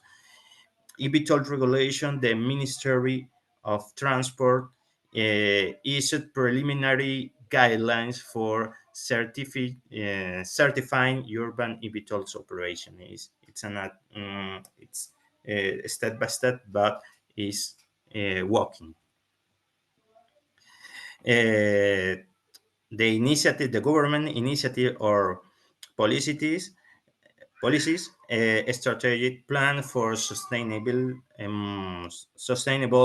mobility. Spain invests in aircraft electrification and US space corridor development under in 2023-2026 plan, with funds next generation U.S. Space Fund, U.S. Space, supporting green hydrogen and aircraft electrification projects in Spain. The public sentiments, limited awareness, and neutral sentiments. Many Spaniards and unfamiliar with our advanced air mobility technology, leading to neutral stance as public education on drones and eVTOL remains insufficient. Concern the noise and safety and privacy is key. Negative is happy, so unhappy. Key negative sentiments include fear of increased noise and pollution in urban areas, potential air safety risk, and privacy violation from drones and air taxis. Possible perception of practical benefits, public demonstrations, logistic and emergency service had generate optimism, highlighting the potential of AAM improve efficiency and sustainability in various sectors. Upcoming events in Spain, it is two events very important. AAM Madrid by Expodronica in March, and Drone Expo it's an event. AAM Madrid is discussed on aerospace integration and civil military cooperation, live demonstrations. Is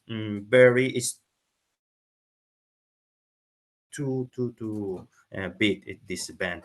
And Drone Expo is another exposition.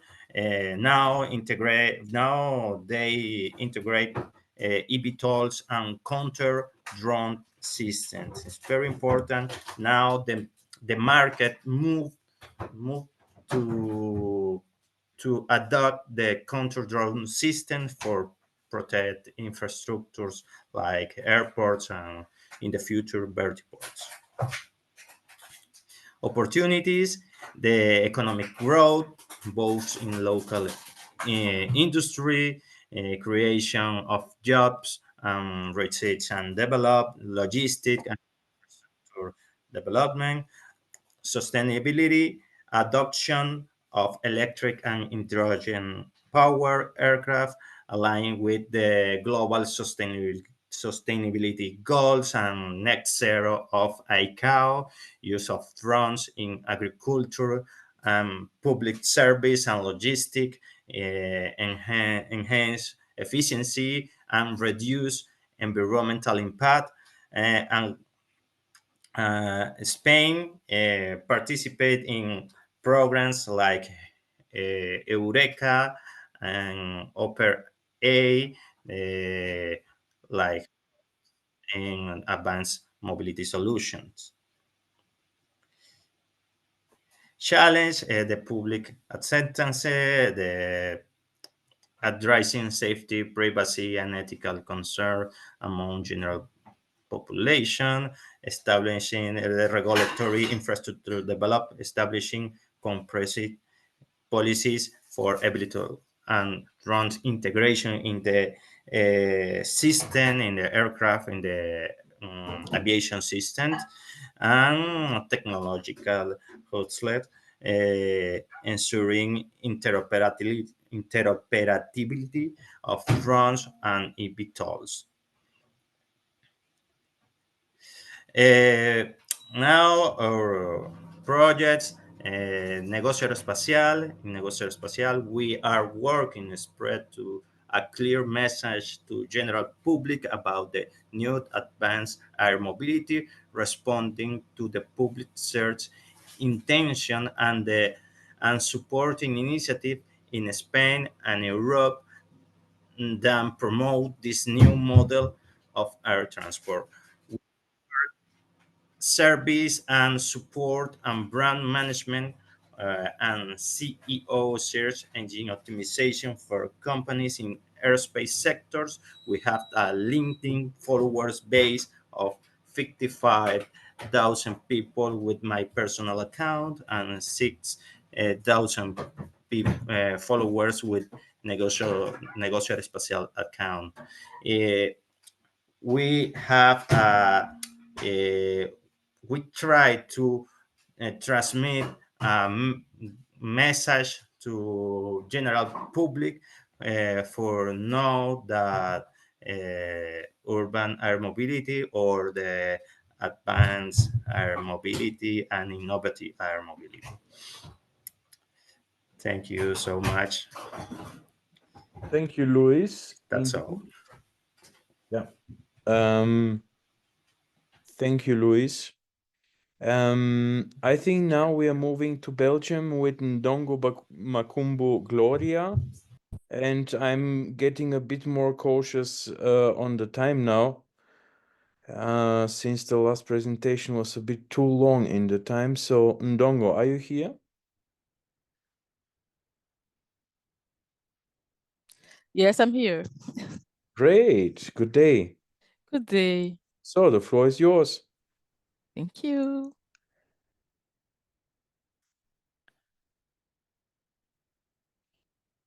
I need to share my screen, but I have to wait. Yes, Luis, could you please stop sharing your screen? Could you please unshare, Luis?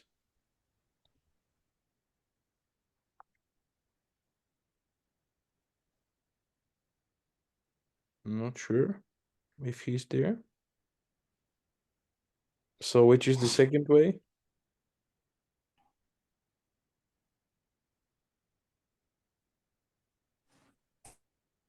I believe now you have access. Thank you.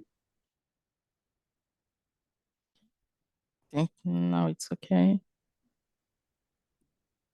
Yes.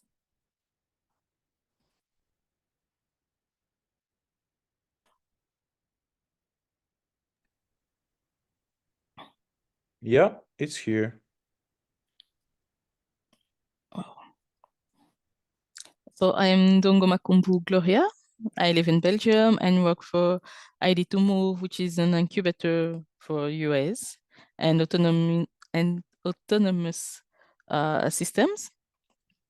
So I work as a US regulatory expert and business developer. So I will talk about industry milestones in Belgium.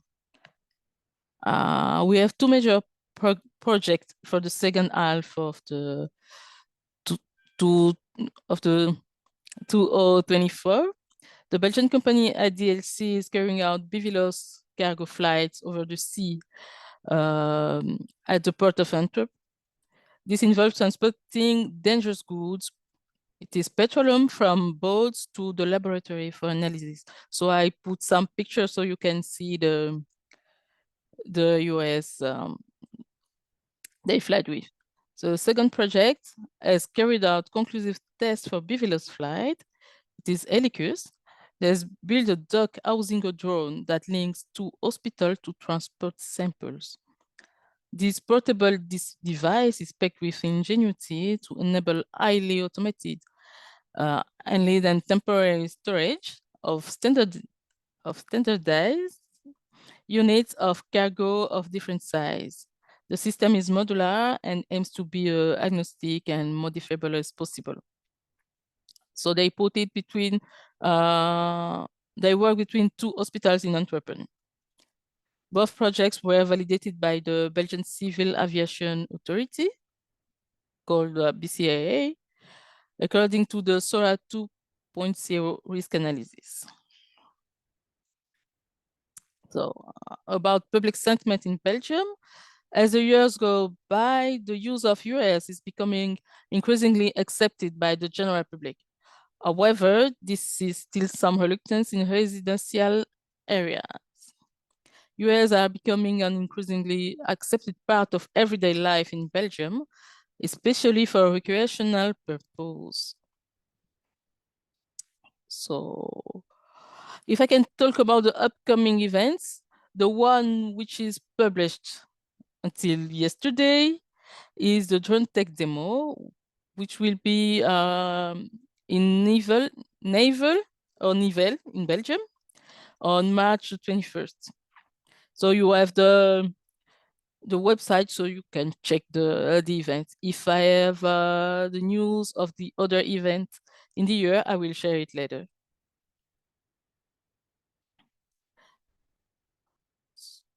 Yes. And for the conclusion, the BCA is increasingly working with operators, opening up new horizons for more ambitious projects. That was not the case last year. The two last years, that was not the case. Belgium is a small country with many military zones, but that doesn't stop us from developing innovative projects. So ID2Move we have a test zone in ID2Move, so we are working to develop projects every day. National regulations are being reviewed with a concern to accommodate innovation in line with EASA, of course. I will talk, I will talk about my project. So my main role at ID2Move is to help the drone sector in Wallonia. This is the French-speaking region, French-speaking area in Belgium to develop. That's why we are working with the BCAA to extend our test zone to accommodate larger scale projects. Our incubator is attached to the UAS units at the Université Libre de Bruxelles, which is based in Brussels. And I also work as an international business consultant, especially for French-speaking Africa. So I work for US projects and other projects too. Thank you very much for your time. Thank you. Thank you, Ndongo. You're welcome. You can call me Gloria. Ndongo is too long. It is my last name, Ndongo Makumbu. And the first name is Gloria. All right, good. Thank you, Gloria. You're welcome. So now we are moving to Poland with Małgorzata Wojtas. Hello. Hi, good evening. Okay, I will try to my screen. Okay. Okay, I think it will be okay. Yeah, something is coming now. Is it my screen? Yes, great. I hope it will be working because I have some issue today with my computer and it's fine. Yeah. Not vibing with me today. Okay, so my name is Małgorzata. I'm from Poland. I work in the Institute of Aviation, and I'm now head of mechanical thermal section in Unmanned Technology Center. Okay, I'm on my presentation. I focus on the regulations and safety of the flying of the airspace and traffic systems. And on the end of the year, there was some updating of the regulation according to the legislation in UA. Yeah, in European Union, and we established some clear standards for the operators and requirements for drone operators. And oh, I didn't use my video, so you can see me now. Maybe it will be better. And okay, Polish Air Navigation Service Agency, I will call it PANSA, it will be easier. It's putting from a long time now effort to integrate unmanned vehicles in Poland into the conventional air traffic system.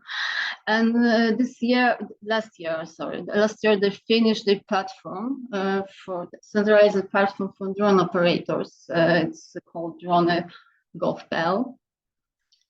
This provides access for operators in registration of drone flight zone management, it's a drone tower which you can report some incidents. You can also have information about new regulation about risk assessment and so on and so on.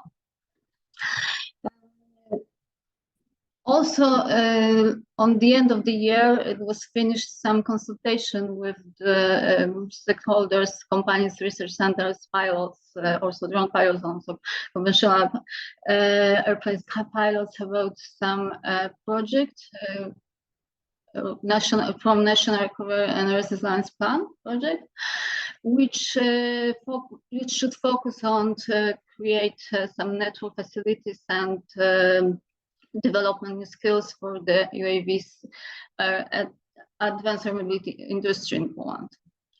And I want to also say about safety reason, there is also my main focus on the AI algorithms for using in UAVs. One moment. Like I said, it's something not working today with me. Okay, so about the public sentiment, I'm showing here data from the latest publication report from Megadrone Poland.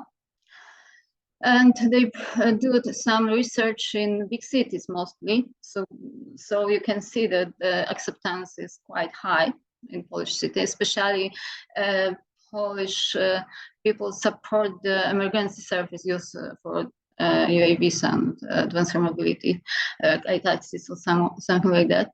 The list is the less support is for the passenger drones in the future air taxis, but still is very high. The most concerns are like privacy balance, noise pollution, of course, safety and safety with using drones for not proper usage of the drones. Yes, I think it's like the other country also. Okay, upcoming events. So I highlight 3 events. Aero Days, which is I think a big conference about the business and science in Warsaw in May, about aviation. And then we have Droniada. Droniada is even more a competition event, which has a quite history in Poland. And a few years ago was a competition for young people who can show their designs and compete together. And now it's also for the company are interested in it, and stakeholders and research centers and so on. And my institute also is supporting this event. And something new in Poland, I heard about this event this year. It's international drone event, and in Board of Measurements, focusing about the measurement drones. Okay, so to conclude, Poland putting big big emphasis on the regulations and safety, and also airspace regulation, traffic management with UAVs, so like airspace, and big, maybe not big, but opportunities are in using the AI on the UAVs also to this platform. I think that it could be more significant for the sector growth in Poland. And challenges, according to my presentation, these are addressing by the public concern, like I said, so privacy and safety. Yes, and so I hope this was quick. Okay, and some project activities that we have in the institute, according to the safety, that's my topic today. And so we are working on silence rotors for this AAM application, and we have designing the proportional rotors, kind of applications. Also, we have the test stands to measure this kind of designs. Last year, we started the project of anti-icing system for fixed wings UAVs, and now we are trying to put it on the one of UAVs from. We are working now with U Avionics, I suppose, with this application and with this system. We tested the system and it's working quite good. So we are hopeful that it would be working also very good for on this on application on the drone. And our satellite-free navigation system for UAVs also, because we start this system for the small planes, even for Polish training combat plane like Orlik. It was tested then. And now we are minimize it and start to do some tests on the application like UAVs for combat, for example. Okay, that's all. Thank you. Thank you, Małgorzata. For sure, quite a lot going on in Poland, especially when we think about use space. Yeah, you're pretty much ahead in Europe. Yeah, it's great. Yeah, so we'll see the further developments. And now we are moving to Sweden with Isabel Neuroth. Hello, Isabel everybody. Neuroth. Yeah, hi, Isabel. Let's go ahead and share my screen. Let's see, share. Yeah, it's here. All right, entering presentation mode. Hello, everyone. Nice to see you. My name is Isabel Neuroth. I'm the CEO of Everbrims, and I'm based in Sweden.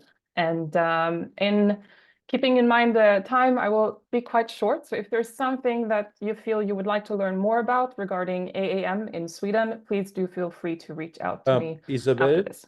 Yeah. Isabel, I think we are seeing what you are supposed to see, the presenter mode, and Let's just we do are this then. supposed to see the other one. Yeah. Do you see my presentation just regular now? Yeah. Okay, let's do this. All right, thank you. So some industry milestones from Sweden. We officially now have a running drone port in Skellefteå. Skellefteå is located in northern Sweden, and it is one of Europe's first urban drone ports. The drone port is there to support research, education, and testing of drone solutions, and the operations are starting now in 2025. So keep your eyes out for more media coming out on this drone port throughout this year. We also have a newly established company called European Medical Drone based in Gothenburg, Sweden, and they will also begin to launch medical drone operations using the J4 Aero 2. It's a new thing for Sweden to see this really take a bold action point to establish this type of operations, and so far it's received very positively. So it's a very good development. We also have a Norrköping airport. Norrköping is located just a little bit south of Stockholm, collaborating with Aero EDIH. They are planning to do a long-range, 160-kilometer UAV flight to Visby. So Visby is on the island of Gotland, as referenced in the photo here. It's a really, really large established geozone where they are planning this year to demonstrate the connectivity that UAVs and soon AAM brings to geographical locations separated by water. So Gotland is quite remote, separated by the Baltic Sea, and there are several applications there to what could be done with having this aerial connection to the mainland. So stay tuned for more updates throughout this year on that as well. Cookie Jar is a Swedish company focused on vertiports, and they are testing scalable modular vertiports to simplify and reduce the cost of integrating AAM services in urban settings. So definitely keep your eyes out on Cookie Jar's development throughout the year. And also noteworthy, Jetson is a Swedish eVTOL manufacturer, mainly focused on personal eVTOL.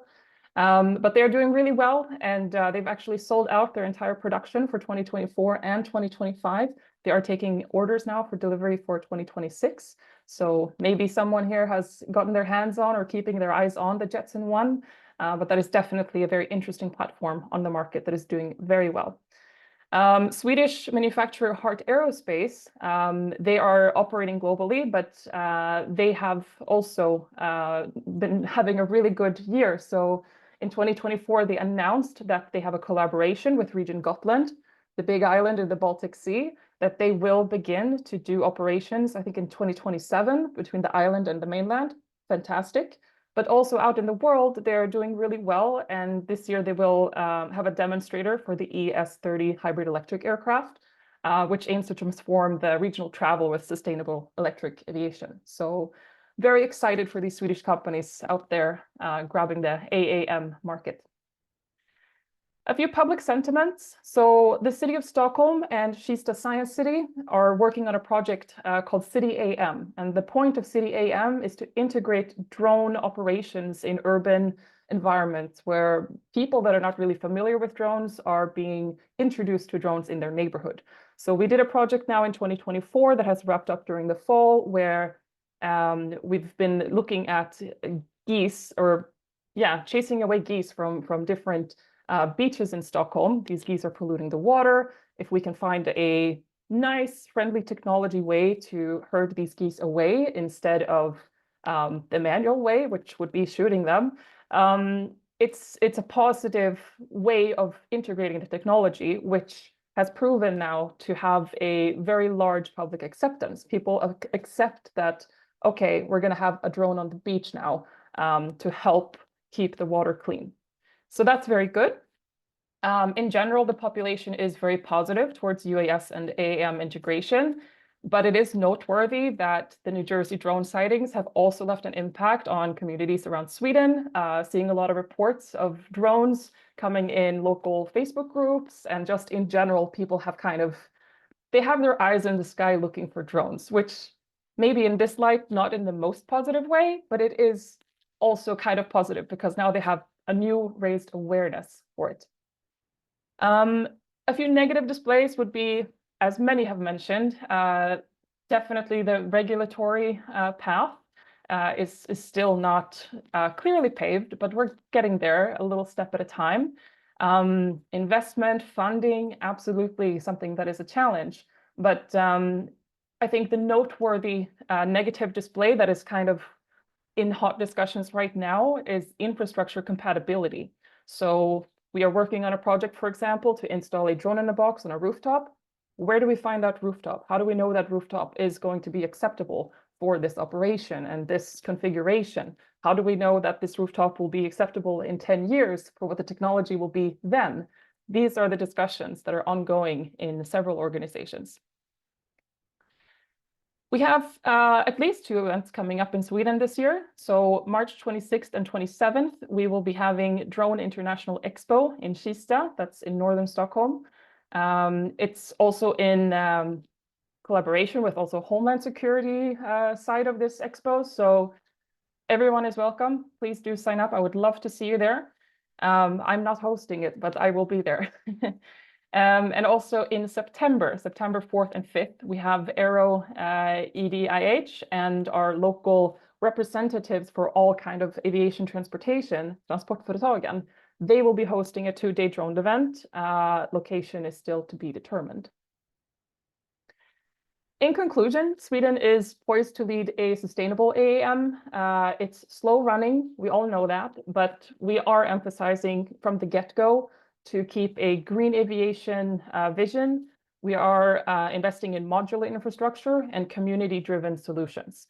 We want to stay away from this, this is just for the few rich. This is going to be something for everyone that impacts everyone positively. The road to get there, we are working on it. A few strategic partnerships and public-private collaborations will present significant potential to accelerate the adoption. But we also need to get the right people in the right room with the right ideas. And there's a little bit of a disconnect there still, because the point of, for example, this forum is to help that disconnect, and it's very well needed. So we need to be having more of these discussions and opportunities to talk about the challenges and the potential. Regulatory alignment and industry education remain big barriers to achieving widespread deployment of AAM technologies. Personally, part of my project, Überbrims is a solo consultancy. So I'm a consultant, I work for myself, but I work globally. So I work with organizations in Sweden, outside of Sweden, and try to connect them to each other with their solutions and ideas. My current project, so to speak, is together with Kista Science City to ensure continued successful integration of drones in urban environments. We have an upcoming project coming this summer where we have this drone in a box installed on a roof, and I will be happy to share more about that closer to summer. Otherwise, I help to support decision makers with insights that are looking to explore possibilities. Many people want to dive into this technology, but they don't know where to start. They don't know which questions to ask or which words to search for. So that's where I help and come in and try to be the compass for people wanting to explore this. My main drive is really to enable access and quality of education, because without education to understand the technology and to understand how this is all connected, we are limited in what we can do. So my pillar is to be an educator, both as private person to other people or to organizations, but also working with schools to integrate these kind of modules of learning to different curriculums, whether you are working in architecture or you are working to become a UAS operator. This does somehow affect the way that you will continue to do your work. So that's my main drive. That's it for me. Again, if you would like to connect, feel free to find me on LinkedIn or send me an email or let me know if you're going to be in Stockholm. Thank you very much. Thank you very much, Isabel. And now we are moving to Senegal with Mamour Diouf. Mamour, are you here? Hello. Hi, good day. Can you hear me? Yeah, loud and clear. Okay, thank you so much. So I did not come with a presentation today. As you know, I have just joined the institute. I will just introduce myself and my work in the industry. My name is Mamour Diouf. I am a civil aviation engineer. I'm from Senegal. Over the past 7 years, I was working for ASECNA. It is INSP in Senegal, a navigation service provider, where I was providing air traffic services over Dakar Oceanic and the continental airspace. So through my work over there, I was leading many projects in terms of integration of the UIS in our airspace and also supporting the Civil Aviation Authority for the safely integration of the UIS. Since November, I'm working for ICAO, where I am working in the high airspace operation as a consultant. So in this work, we are trying to develop a guidance material for this new entrant in the high airspace, in the stratosphere, to provide internet connectivity for remote area. And we're trying to working on that. So I'm very happy to join the institute, and I am looking forward to learn from you guys and also to connect for every one of you. Thank you so much. Thank you very much, Mamour. I'm sure that we'll have good reasons to reconnect. And now I think we're moving to Graham Warwick, who is an executive editor at Aviation Week. So Graham, please go ahead. Hello, folks. Thank you for inviting me. I am Graham Warwick. I'm the technology editor for Aviation Week, and I've been covering electric aviation, eVTOL, AAM for probably 15 plus years now. So what you're going to get here, I don't have a presentation. What you're going to get is a journalist's view of where we kind of stand with AAM at the moment. It's kind of focused on eVTOL, obviously, because that's kind of where most of the news is at the moment. But I'll take a kind of wider look. So I'll start by saying the AAM industry got a dose of reality in 2024. We saw some good things, some bad things, and the industry is entering 2025 with a lot of work still ahead of it. Making progress, but a lot still to do. So in the US, which is where I'm based, we're not expecting to see an eVTOL air taxi type certified in this year, in 2025. It doesn't look likely. 2026 looks more likely, but probably not this year.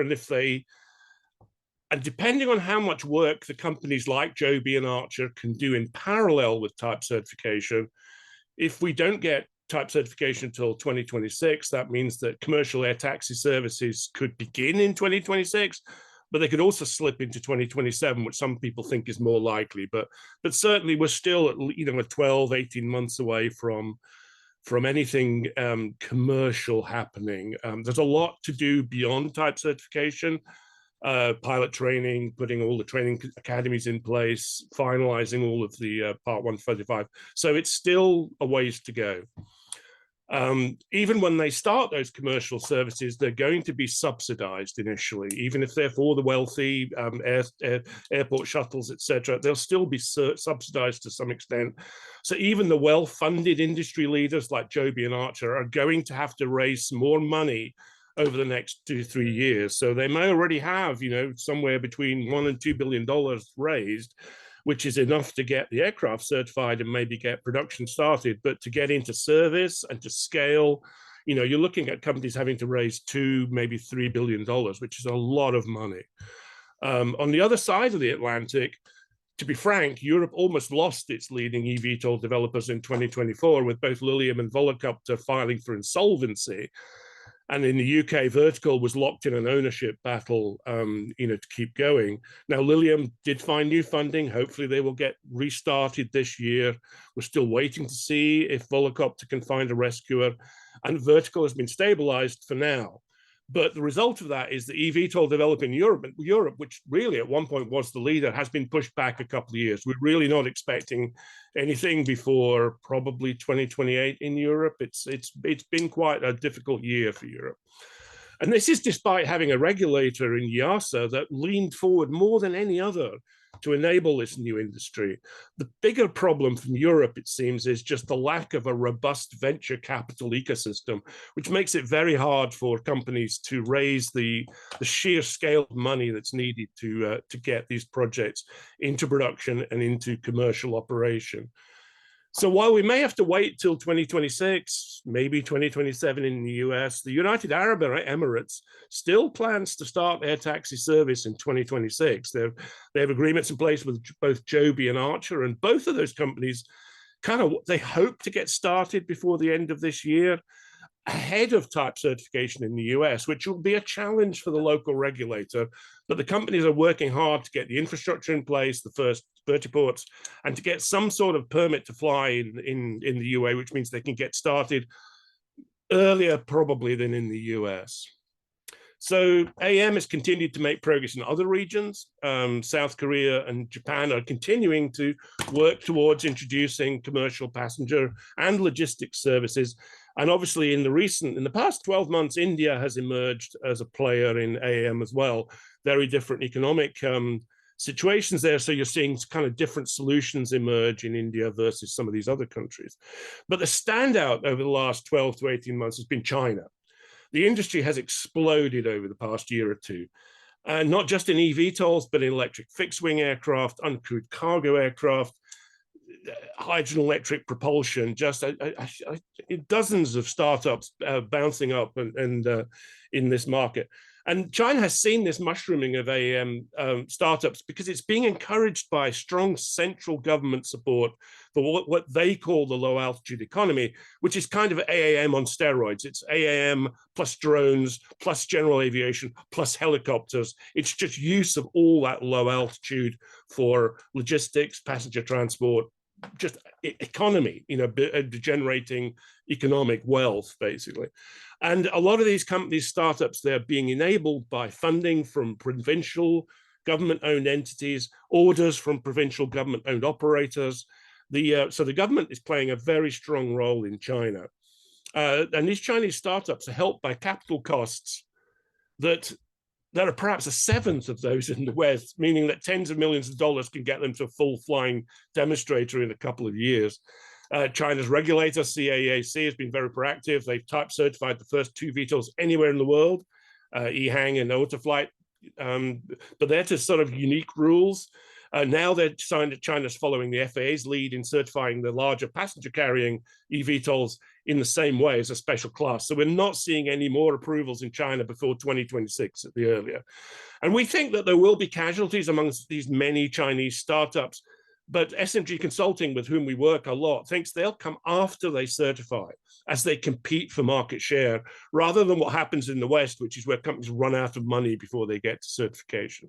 And, you know, and China's domestic market will be large. They support a lot of EV market makers. They could support a lot of eVTOL makers.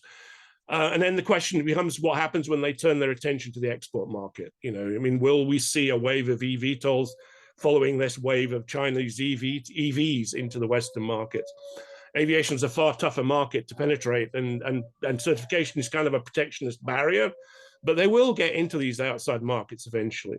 And as I said at the beginning, AAM is much more than an eVTOL, but we're seeing similar patterns of schedule delays, financial distress. We lost Universal Hydrogen in 2024, and its rival Zeroavia is slipping its first hydrogen electric retrofit to 2027, about a year. Certification is just brutally tough and very hard to accelerate. But I will say, it looks certain that we will see more electric fixed-wing aircraft certified in 2025 for pilot training and the first of the electric cargo aircraft. So the transformation has begun. And obviously, I haven't even touched on the drones and the cargo drones and the delivery drones. Nothing is going as fast as we hoped, and as many still want it to go, but we're definitely making progress. So thank you very much. Thank you so much, Graham. I think we are finished with this part of our session for tonight, right? Yes, we are going to take another 10 minutes break, and we will be back with another speech about our Pulitzer electric aircraft race with Scott. Great. See you. Hello, everyone. I hope you could have a good rest in the recent 10 minutes. Now we are supposed to continue, and I'm happy to welcome Mr. Scott Newman from our team, who will be talking again on the Pulitzer Electric Air Race team and activities that are being undertaken and going to be undertaken in the next months. Scott? Yes. Are you here? The floor is yours. Okay, thank you very much, and thank you for having me today. Let me see if I can share my screen here.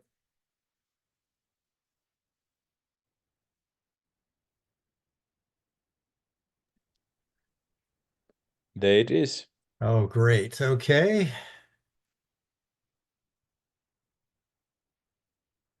And hopefully you're still seeing that.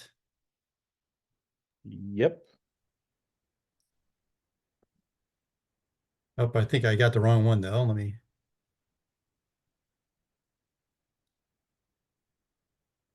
try this one more time.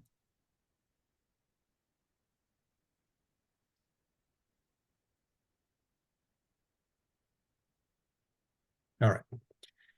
So yes, well, earlier you heard from Gloria about sort of the overview, some of the overview of the Pulitzer electric aircraft race. And I'd just like to talk a little bit more about that, and more specifically about the race itself. So just as we've kind of heard already this morning, and even from Graham, you know, we're entering a new age of aviation. You know, for the last 100 and some years, we've had the internal combustion age, and since about the late 1930s, 1940s, we've entered the jet age. But now we're really on the cusp of a new age of aviation with electric propulsion, which is an exciting for a number of reasons. But one of them is that propulsion always leads design. And so this is just just some of the the hundreds of different projects that are out there in this electric aviation. There's obvious electric propulsion has some operational safety and economic advantages, and so we're right at the beginning of that. And the challenge, however, is that the infrastructure has to maintain is a key pacing element for us and needs to maintain progress there. But the other one, and maybe the biggest one, is that the traveling public has to trust what is essentially at this point a battery operated aircraft. And so that's something that we think the Pulitzer Electric Aircraft Race can help address. So the Pulitzer Electric Race Initiative has a number of components to it. First, of course, is the Electric Aircraft Race, which is designed, at least in this first year, as a single site race, harkening back to the legacy of the Pulitzer races of the 1920s. We'll also have an Electric Flight Expo, which will be part of that during the race days. Hopefully we'll be able to do a STEM engagement, because this race really does open up a really amazing opportunity to talk to the younger generation about electrical aviation, electrical engineering, aeronautical engineering, and how those two things come together, and also what that means for inspiring a new generation of engineers. And of course, if you have a race, you have to have an award, and so we'll have an award ceremony as well. So this does leverage over about 100 years of the Pulitzer race, the legacy of that. The Pulitzer race was the culminating event of the national air races in the 1920s, 1920 to 1925 during the national air races. It was known as the speed race, and it was one of the last races held during the national races. And it really, I think, proved the point that competition does spur innovation. So in the 5 or 6 years that the race was held, from 1920 to 1925, the speed of aircraft increased from 156 miles an hour, which was the winning speed in 1920, to almost 250 miles an hour in 1925. And I think we find ourselves almost in that same type of technology curve right now. So the winning speed for our first race will probably not be 300 or 400 miles an hour. It's going to be something in the 100, or maybe a little over. But we'll see that, I think, in the next coming years, we'll see that increase dramatically. And so it's important for us to be able to do this race in 2025, so that we can sort of begin and put a marker. And here we were in 2025, and by the time we get to 2030 or 2035, we'll be, who knows what speeds we'll be reaching, but we'll be certainly greater than where we started. So this is an exciting time to get started with this. So our objectives are to establish this race as a public venue for the advancement of electric aviation, and really make it the standard of excellence for electric flight. So the Pulitzer race itself will be open to all aircraft of all types using zero-emission electric propulsion. So this could be eVTOLs, it could be fixed-wing electric-powered aircraft. We'll have a 2-day race event. We're targeting sometime in October, hopefully around 10 to 11 October. The course is going to be similar to the ones that were held in the 1920s, be a triangle course. And so it would be 30 miles around one lap of the triangle. We'll make 3 laps for each race, so a total of 90 nautical miles. It'll be a day VFR race, so that this is in the interest of safety, and so that we can accommodate the experimental aircraft out there as well. So we heard from Graham not too long ago that certification is certainly a big hurdle, and I'm a test pilot by background, so I understand that. So this is going to be open to experimentals. So it's going to be an opportunity for companies. If you have an aircraft that's flying, that's electric aircraft that's flying, then this is the race you need to be in, so that you can basically show the world that you have an operational aircraft. We'll run it in the race in 3 aircraft heats, so 3 laps of the 30 nautical mile course. Day 1 we'll have the preliminary, so those would be 8 or up to 8 preliminary heats, so we're going to be able to accommodate 24 teams for the Pulitzer race. And then the day two, we'll have two semi-final heats. So the 6 fastest aircraft from day one will advance to day two. And then we'll have some time for some recharging after the semifinals. And then the 3 fastest aircraft will compete for the Pulitzer Trophy.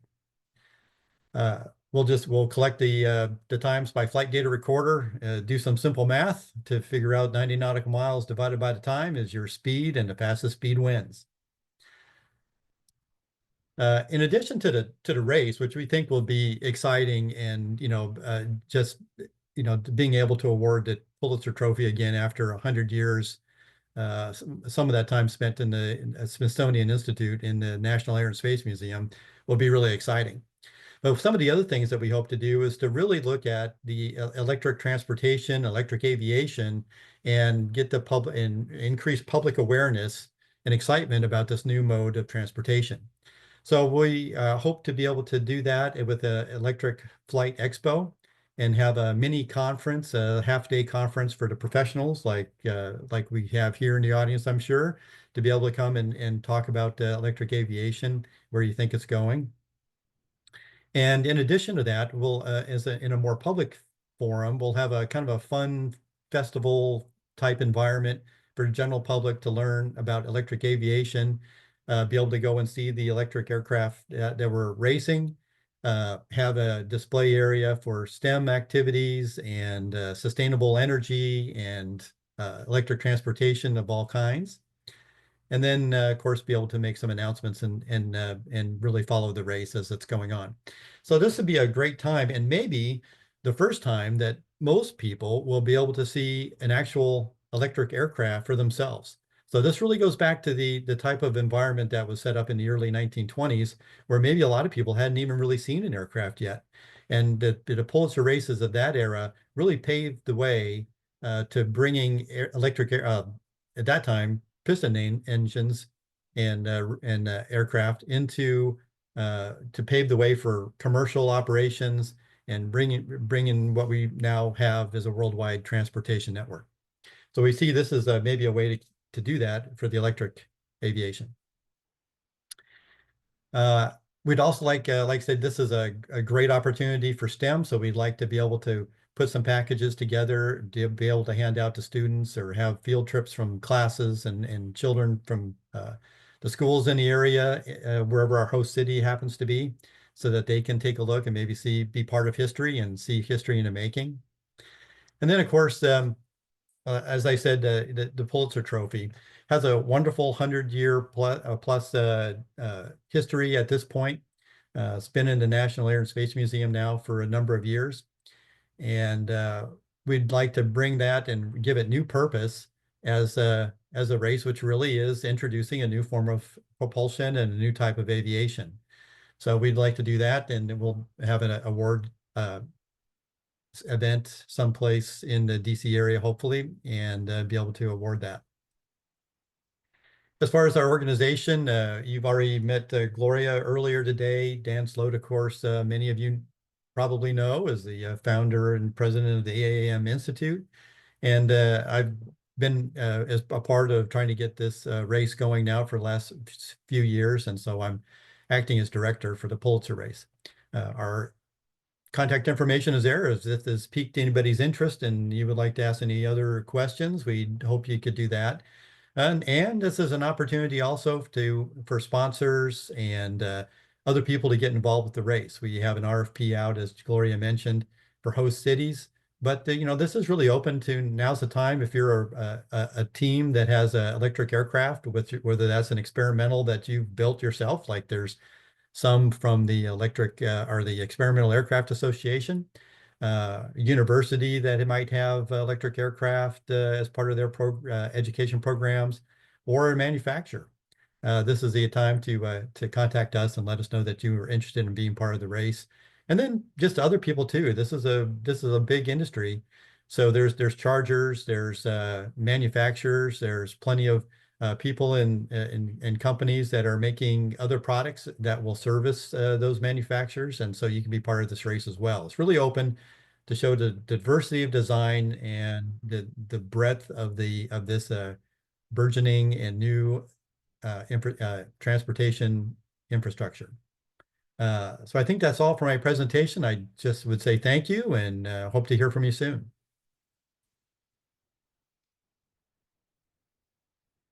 All right, thank you very much. Indeed, and now I'm pleased to invite our senior advisor from our team, Dacier Pesson van der Westhuizen. Good morning. Can everyone see me and hear me and see the screen? Hi, indeed, yeah. Wonderful. Not So, this- sorry, can you see not the this screen? No, are you sharing a screen? Not your I presentation. am. Okay, let me. Can you see it now? Yep, it's It's loading. coming. Okay, Yeah. Awesome. great. We're winning. So my name is Daci, and I'm an aviation planner specializing in sustainability at Mead & Hunt. And as mentioned, I'm a senior advisor at the Institute. And it's great to be here today. And I want to ask you all a question. Have you ever been involved in a project that, in retrospect, you realize that stronger stakeholder engagement could have improved the success of the project? And seeing as we're online, you don't have to answer out loud, you can answer in your head, because it's actually a given that strong stakeholder engagement is directly related to the success of a project. And there are many stakeholder engagement methodologies and tools out there. But today I'm going to share one that was created by my company and which is available for free. And since I only have 5 minutes to present, I am going to zoom through this presentation, but the tools are available on the ACRP website, so you can review it in more detail afterwards. So the tool is the ACRP. Are you seeing the next slide? There you go. So the tool is the ACRP report 261 and its appendix titled Advanced Air Mobility and Community Outreach, a primer for successful stakeholder engagement. And as mentioned previously, it is available for free on the ACRP website. But Appendix C is particularly relevant to today's discussion because it provides ready-made and customizable tools for agencies to conduct community outreach activities under 6 topics that I'll highlight next. So firstly, it provides a roadmap which sets out an 8-step process to successfully engage stakeholders. So before I show you the next tool, let's jump into this engagement roadmap and go through the steps. Firstly, it asks you to identify a leader or a champion. So who will lead these efforts? Then you need to establish core goals and objectives. So what is it that you actually want to accomplish? Next, identify stakeholders. So who do you want to reach? Step 4 is to develop key messages. So why are you even reaching out? Step 5 is to create communication materials. In other words, how and where will you communicate? Next, you must develop an outreach plan or timeline. So when will you reach out? Step 7 is to perform and document your outreach. So what did you do? And lastly, you need to monitor and assess assess, and follow up. So what did you actually accomplish? The next tool provided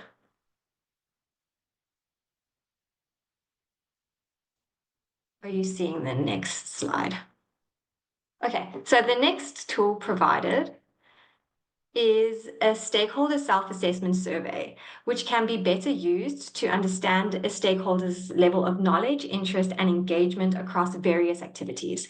So if we zoom into the example on the screen, we'll see that it's trying to determine a stakeholder's familiarity with AAM across 3 different levels, either at a beginner level, or a competent level, or at a proficient level. And this type of gap analysis assists an agency in understanding where it may need to put more effort.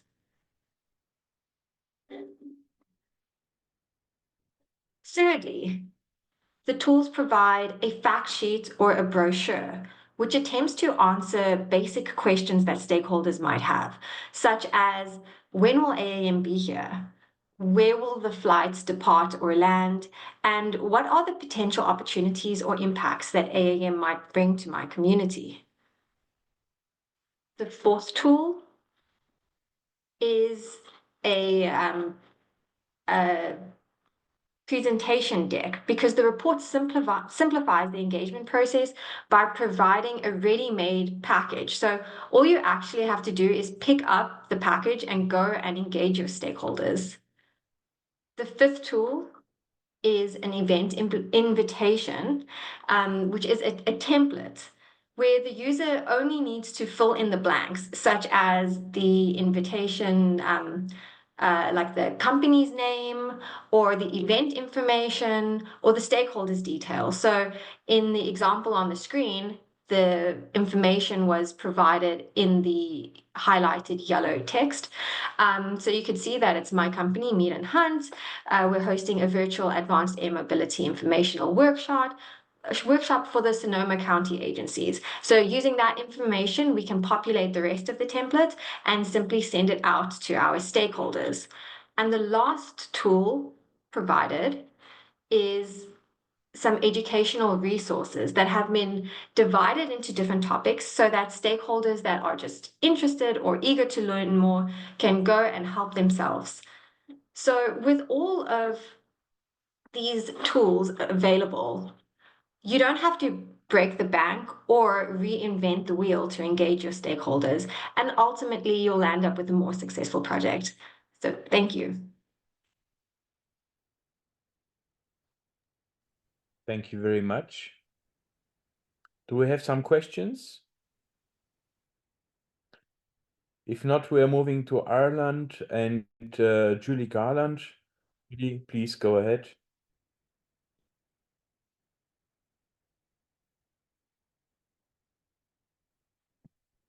Hi, good afternoon, good morning, good evening, wherever you're joining from. It's my pleasure to be here. Julie Garland's my name. I am the CEO of AvTrain, where we train and certify drone pilots and operators, and we live by the 3Ds. If it's dull, if it's dirty, or if it's dangerous, then a drone should be doing it. My own background is I'm the founding chair of the Unmanned Aircraft Association in Ireland just over 10 years ago.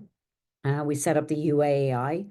As part of the UAAI, the Unmanned Aircraft Association of Ireland, we are one of the founding organizations of JEDA, which is the Joint European Drone Associations, where we have 22 member associations from 19 different European member states coming together under an umbrella, and where we lobby EASA, the European Commission.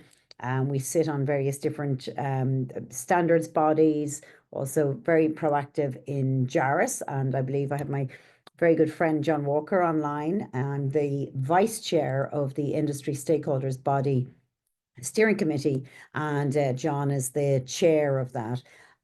JARIS is a global organization where we look at the rulemaking for the implementation of future regulations that can be adopted by individual countries and member states. And John and myself then look after the industry input into that. It's made up of about 70% of aviation regulators from across the world and about 30% from industry itself. So myself and John look after that. My contact details are there for my company, for myself in AvTrain. And my own background is as an aircraft maintenance engineer. Back in the last century, I was an apprentice with Aer Lingus, our national airline. Then went on to become a pilot. I was an airline pilot with Air Aran and CityJet, and CityJet was a subsidiary of Air France. Got to fly the ATR as a captain, training captain, type rating instructor, and also the BAE 146. And I then went on to become a lawyer. So it's those three pillars that we're bringing into advanced air mobility, which traditionally are very siloed in aviation, which is the airworthiness and technical side, combined with the flight operations, and then combined with all the legal stuff and the quagmire that we often find ourselves in when we go to look at both drones and advanced air mobility. So just to talk a little bit about what's going on in Ireland, we are a partner within the use-based digital sky demonstrator. So U-Space is a particularly European phenomenon. We have our U-Space regulations, and what we're looking at is the management of UAS airspace. So we're looking at having common information service providers, and we're looking at having the ability of U-Space, USSPs, U-Space service providers, provide a service to drones and advanced air mobility, and anybody who wants to operate in lower airspace and coordinate that. So we set up applied for a project called ALU Air through CESAR, which is the Single European Skies Advanced Research Project.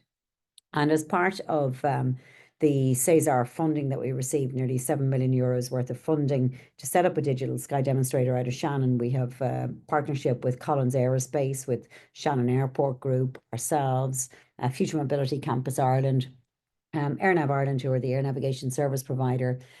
So we've got an airport, an ANSP, regulatory input, a test bed for autonomy, and then we also have a drone operator, which is MANA Drone Delivery, and also Deep Blue then, who look after the kind of dissemination from the project and also the public opinion.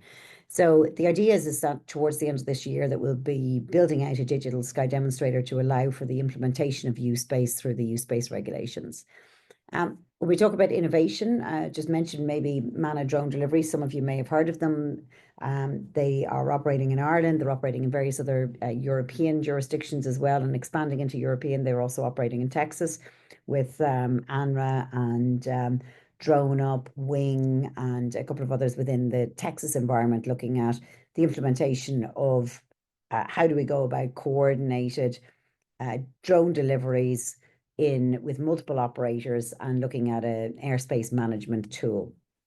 And ANRA have been facilitating that. MANA are very successful in Ireland. They've over nearly 250,000 flights at this stage in an urban environment, a suburban environment, I should say, where it's about 5,500 people per square kilometre operating BVLOS and delivering coffees or pizza or whatever it is that you actually want into your back garden for your personal drone delivery. So we have actual drone deliveries going on in urban and suburban environments, and they are a real true success story. And everything to do with why we promote Ireland is down to the MANA success story, where Bobby shouts from the rooftop about the positivity around Ireland with a very positive drone regulator, or very positive aviation regulator, I say, who have facilitated drone operations going back to 2014 when we set up the UAI, and we look towards be the first ever drone register across Europe. Major projects and other initiatives that we're involved in and that Ireland are involved in is we've just been granted Erasmus co-funding, which is a centre for vocational excellence, and there's 5 countries involved in that. There's Ireland, Italy, Spain, Portugal, and Turkey involved in setting up this, looking towards the Centre of Vocational Excellence. It's ourselves as AvTrain, it's Future Mobility Campus Ireland, which is a test bed for autonomy, and the University of Limerick. Some of the key changes, legislation, regulatory advancements and setbacks that we're coming up with are the implementation of SORA 2.5. So JARIS has published SORA 2.5. It's being implemented into the EASA regulations. It's a significant change from SORA 2.0 with the entire identification of how we go about quantifying ground risk changing. As part of JEDA, we're very involved with EASA and the EASA TEB and SAB, so the technical advisory boards, and also the stakeholders advisory body, where we're looking towards the EU Commission. And then, as I said, with John, I'm the vice chair of the industry stakeholders body. John is the chair, and I sit on 2 work groups within JARIS as well, which is looking towards SORA 3.0, so looking towards airspace advancements, and how do we go about getting access to airspace. How do we look at managing risk within airspace? Government initiatives going on in Ireland at the moment. As I said, we're working with Collins Aerospace, and they're setting up an IAM feasibility study stakeholder engagement workshop, where we're trying to bring all of the industry together and looking towards what is it that we need to do in order to advance innovative air mobility, advanced air mobility. We're building out, personally building out a portal for regulatory compliance and digitization of applications for highly complex operations, such as under SORA and under SAIL 3 and SAIL 4 operations. We also do a lot of work within the UK as well. I'm over in London at the moment, and at the UKRI Future Flight Challenge showcase, and looking at how do we go about simplifying applications that may be complex otherwise. So contact details are there. Upcoming events, we've got, those of you who are interested, we do the ANRA Technologies I mentioned, are running the operation in the US at the moment on the airspace management. We're doing the ANRA Huddle on the 30th of January. European Drone Forum Exponential Europe is coming to Europe. We'll be over in Dusseldorf on the 19th and 17th to the 19th of February. And then we have Dronapalooza, which is at Future Mobility Campus Ireland, the 28th of May. In conclusion, outlook, I would say the industry generally, not just Ireland, but I would say even globally, it's positive, but it has never grown at the rate we expected it to. When I go back to 10 years ago, and I look at what we'd expected to happen within 5 years, that hasn't happened within 10 years. Opportunities in Ireland is that we've got a very positive regulator who are implementing the regulations to their fullest extent, positive tax regime. We've got good, really super government business supports as well. Challenges, I think the challenges are common as part of JEDA, the Joint European Drone Associations. We've just published a survey. Please go onto our website and take a look at it. And it's really around looking at how the over-regulation of the industry has put a stranglehold on the industry, and also the lack of regulation for the future of advanced air mobility. We're suffering from that. Particularly as an Irish perspective, we don't have an OEM based in Ireland. So that has been something that we're still trying to attract into Ireland based on the positivity that we have around what's going on.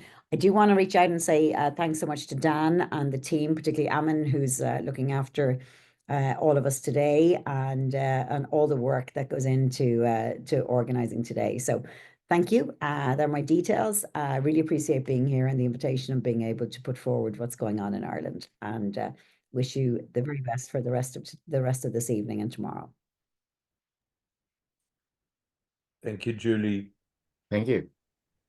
Thank you. And I can see already Diego Raúl González from Argentina is pretty much prepared for his presentation. Yes, hello everybody. I am Diego González here in Argentina. Let me share my screen. Here it is. So, okay. I am president of the Worldwide Airport Lawyer Association. You can look in my back. And I'm legal manager from Aeropuertos Argentina 2000. It's the company who runs the airport system in Argentina. It's part of the Corporación América Airports Holding, who runs airports in many countries around the world. It's a private company.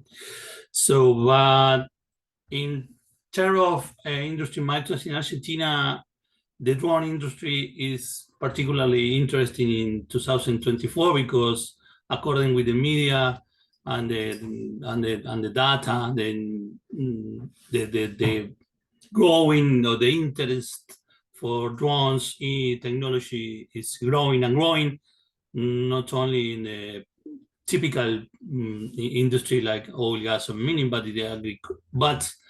into the agriculture particularly. So in terms of number of drone uses in one of the main sector of the economy of our country, the uses of drone is double compared with 2023. So this is a good news in terms of industry milestone compared with my last report in the winter session here. So, but the great news in Argentina came from last year with the new government from President Milei decided to support and back the urban air mobility into a law, into a regulation. So the decree 663, it's a great news for advanced air mobility in Argentina and in all Latin America as well. So, but the problem is what the Argentina was focused, the Civil Aviation Authority last year, trying to not lose the category FIA in the civil aviation. So the government has no time for focusing this secondary item if you want. So maybe the great news for Argentina advanced air mobility is that in 2025, it could be to start to put on the way this new decree. And we have very great expectative in order to the government and the Civil Aviation Authority regulate the decree and start to working with the stakeholder in the whole industry in the country and start to work with the advanced air mobility finally. So, and nothing's happening in terms of public sentiment because there is no urban air mobility yet in Argentina. So nothing at this point can add or can comment to you guys in this moment. In terms of upcoming events, the Worldwide Air Pollution Association has a legal forum for discussing urban air mobility from the legal perspective, and this is my hot topic because we try to discuss the legal arena.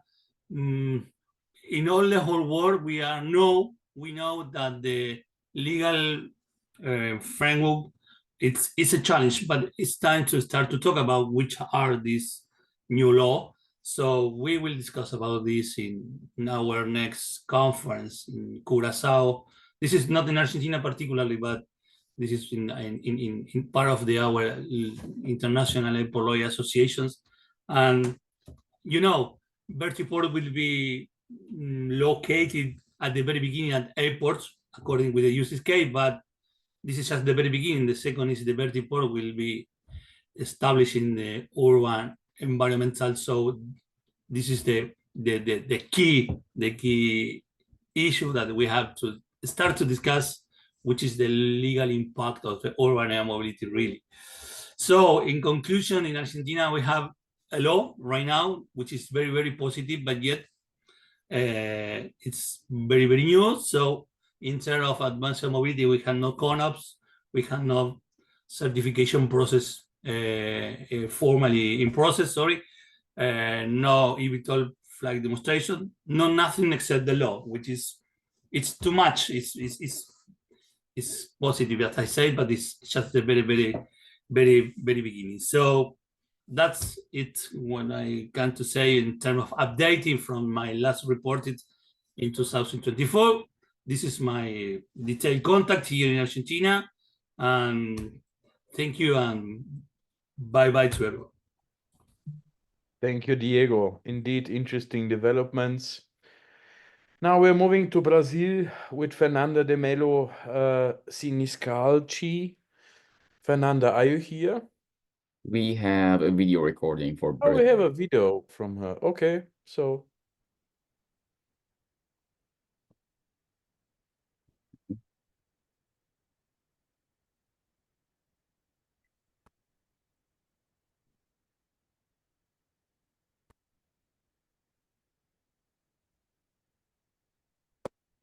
Hello, I'm Fernanda Siniscalchi, representing the Institute in Market Research in Brazil.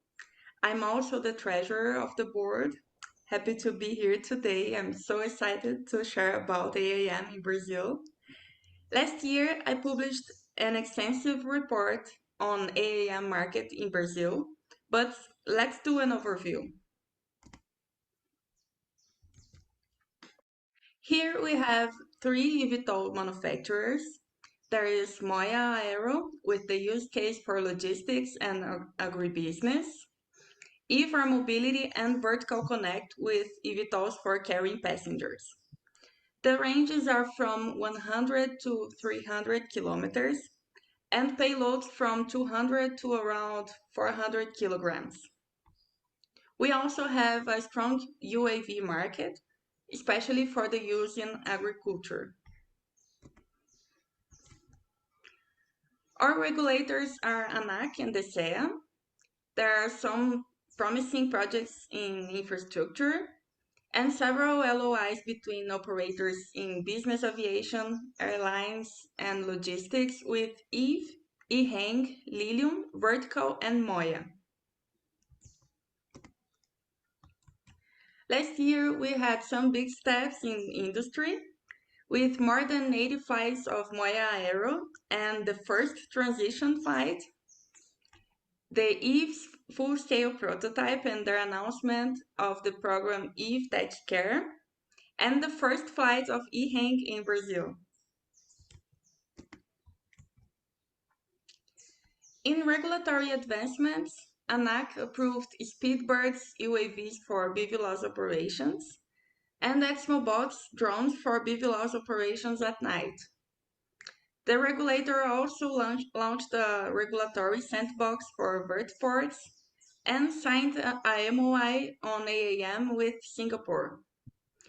During the last month, there was the first permanent exemption for drone operations above people, IF's airworthiness criteria, the first one in Brazil, and the SEA published the national UAM CONOPS. In public sentiments, Brazilians are very attracted to new technologies, and I see a lot of efforts from the industry to make AAM more popular. Flying Labs, for example, is introducing students to AAM through training on UAV, UAS, organizing workshops. Moya Aero is sponsoring aero designs, student programs, taking students to technical visits, and TV is also playing a great role in public acceptance. This year we have two important events in AAM and aviation. There is Expo eVTOL in São Paulo in June. Last year I saw the participation of several players from the whole world, and there was the exhibition of some eVTOLs there. We hope to see Eve's prototype this year, and I invite all of you to come to Brazil. Thank you, Fernando. There is LABAS, the Latin America Business Aviation Conference and Exhibition. What to expect in 2025? The flight tests with Eve full-scale prototype, Moya's full-scale prototype development, advancement in vertiports and operations matters, and the certifications are expected to 2026 and 2027. These are the projects I'm involved this year. A working group on safety of eVTOL's operations with BHEST, the Brazilian helicopter safety team. We are researching hazards and risks with helicopter industry and regulators, and we hope to publish the results soon. The working group on eVTOL ecosystem with key players in the aviation industry which hosts lectures, meetings, and discussions. And these new projects from NASA, the Open Science Skills Training. It's aligned with our goal to promote collaboration between science and industry on AAM. We will host a training inside the Institute, but they have this open and free online training. You can see more in their website. Thank you all for the audience and all of my friends for sharing your knowledge. If you want to know more, you can contact me on LinkedIn or email. Thank you very much. I think, also Chile and Paraguay, we have records from, right? Good morning. I am Cassandra Leiva, and I am a liaison for. Good morning. I am Cassandra Leiva, and I am a liaison for this Advanced Air Mobility Forum representing Chile. Today, I am going to talk about the work we have been doing recently. The Aeronautical Authority of Chile is composed of 3 institutions under 3 different ministries.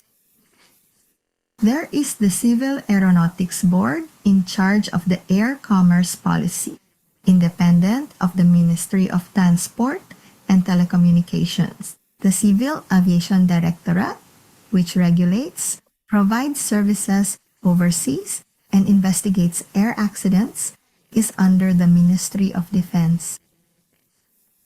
And there is also the Directorate of Airports, which oversees the development of airport infrastructure under the Ministry of Public Works. How has the issue of advanced air mobility been addressed in Chile? In the year 2021, the Chilean Helicopter Association HHL, made various presentations to the Ministry of Transport and Telecommunications of the time, laying the groundwork for today's work. Subsequently, during the year 2022, the Civil Aeronautics Board meets and generates the record that approves the creation of a public-private working group led by the General Directorate of Civil Aeronautics. During the year 2023, presentations are made to resume and convince the authority to strengthen this issue.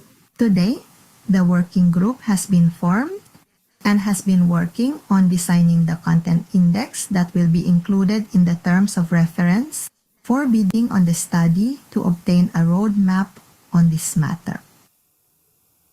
This public-private working group and their meetings and various efforts among different stakeholders have made it possible to identify the importance of understanding the meaning of advanced air mobility, as well as its potential for implementation and the various impacts it could have on the environment and the community.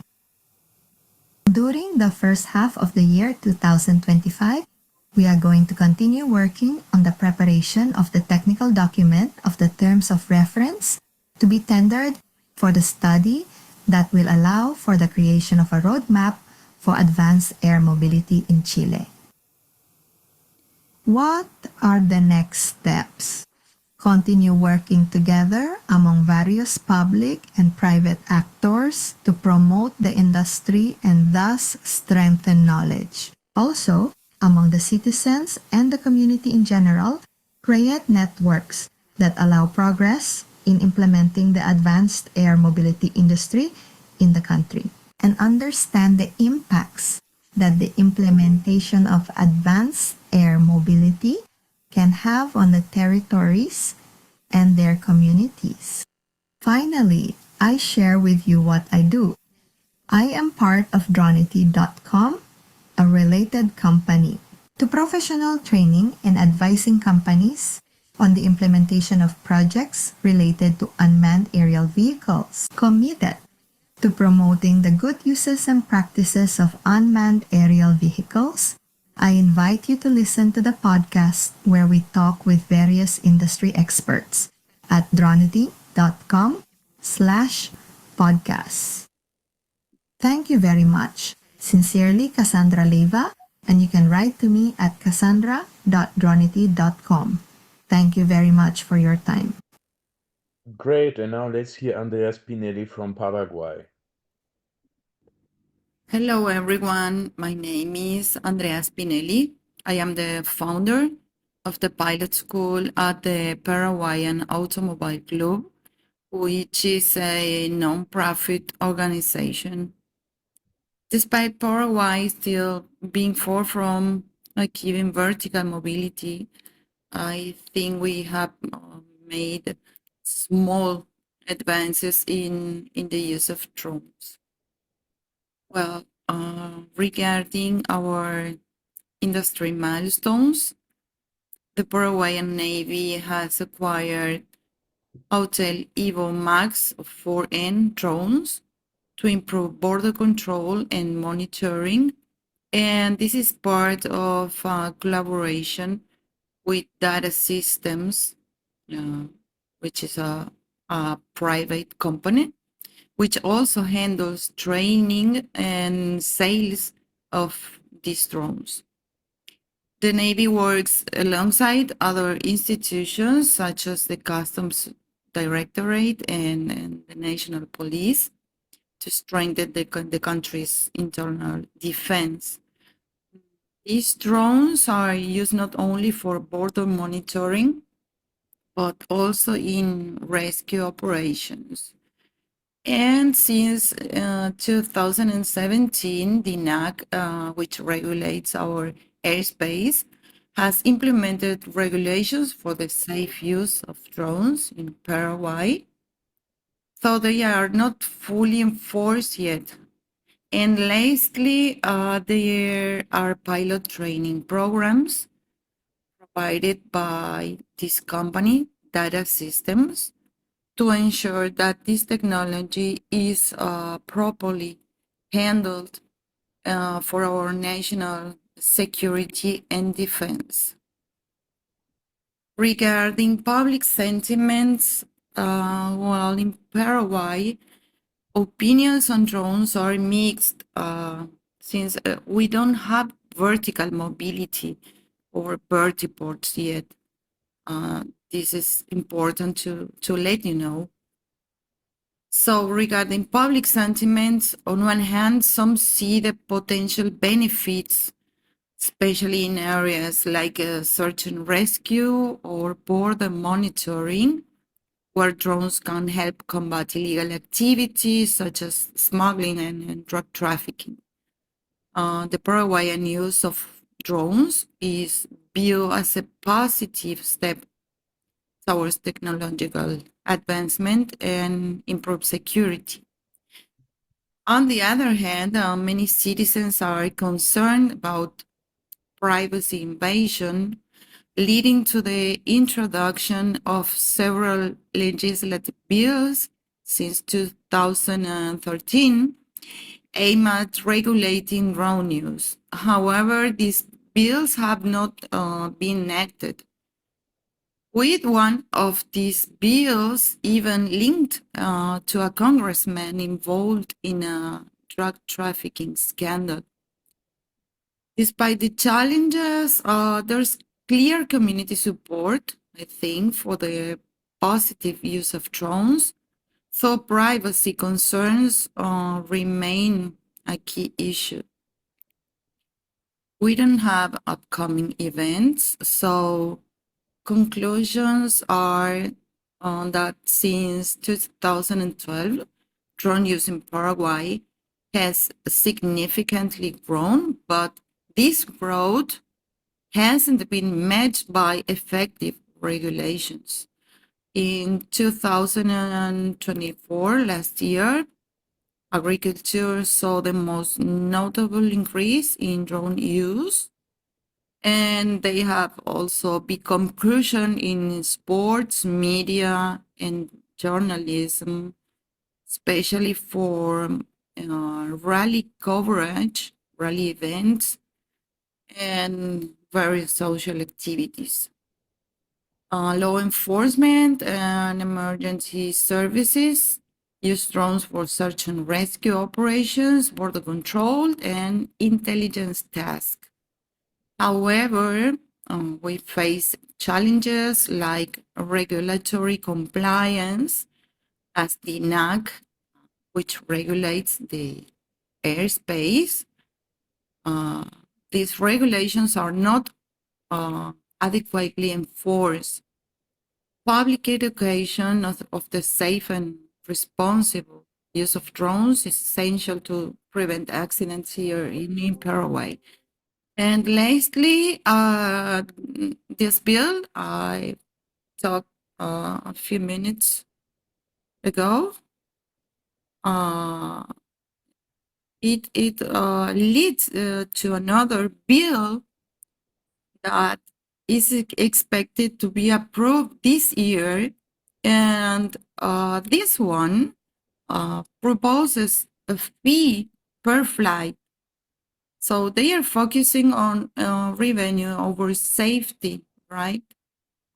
They will charge a fee to each pilot only for flying, no rules.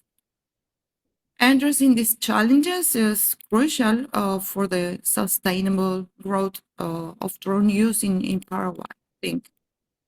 Well, regarding to my project, Águila One, in English, Eagle One, is a personal project aimed at offering free training to those working on public safety, including police, military, intelligence units, and the goal is to enhance their skills and effectiveness in their roles.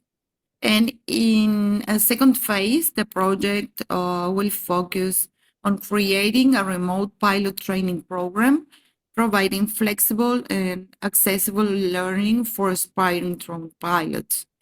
While the project is progressing well, it is currently funded by my own resources, and to expand its impact and help more individuals, I am seeking sponsorship and support from partners who are dedicated to public safety and technological innovation. Well, that's all from Paraguay. Thank you all very much for your attention, and especially Amin. Great thing. So now we are moving to Uruguay with Pablo Guigu Griot. Pablo, are you here? Hi everyone. Can you hear me? Yeah, good day. Hi. All right. Good morning, good afternoon, good evening, everyone, wherever you are.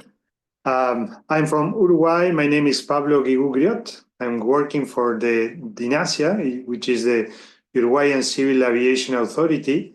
I'm working as an operational safety inspector, and you have my details there. My background was as an airline pilot. I was a type rating instructor as well. My last type rating was on a Boeing 787. I'm a UAV pilot, instructor, and examiner as well.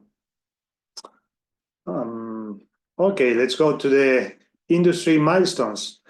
The UAV major developments in Uruguay are the Spielberg Brazil made a demo flights in Montevideo and announced a strategic partnership with Drone UI, which is an Uruguayan company. Puerta del Sur got the approval to make safety surveillance with UAVs inside an airport perimeter. I think is one of the first one on the region that has this certification. The new player FlyCleanch has got the certification to make building cleanings. More than 500 agricultural drones operating in the whole country right now. That's a lot. Our main economic development in Uruguay is agricultural, so it makes sense that a lot of agricultural drones are flying here. The company Dronefish entered into the demonstration phase of certification to fly beyond visual line of sight. They will bring medicines and hospital goods from the main hospital in Tacuarembó to small cities with the Swiss-made Ricitech UAV. And in the AAM sector, the major developments are that DINASIA had a few meetings with the company concessionaire of the main 6 airports to share visions and discuss goals. The company is planning to apply in Uruguay the lessons learned from their experience with Brazilian partners and with Skyports as well.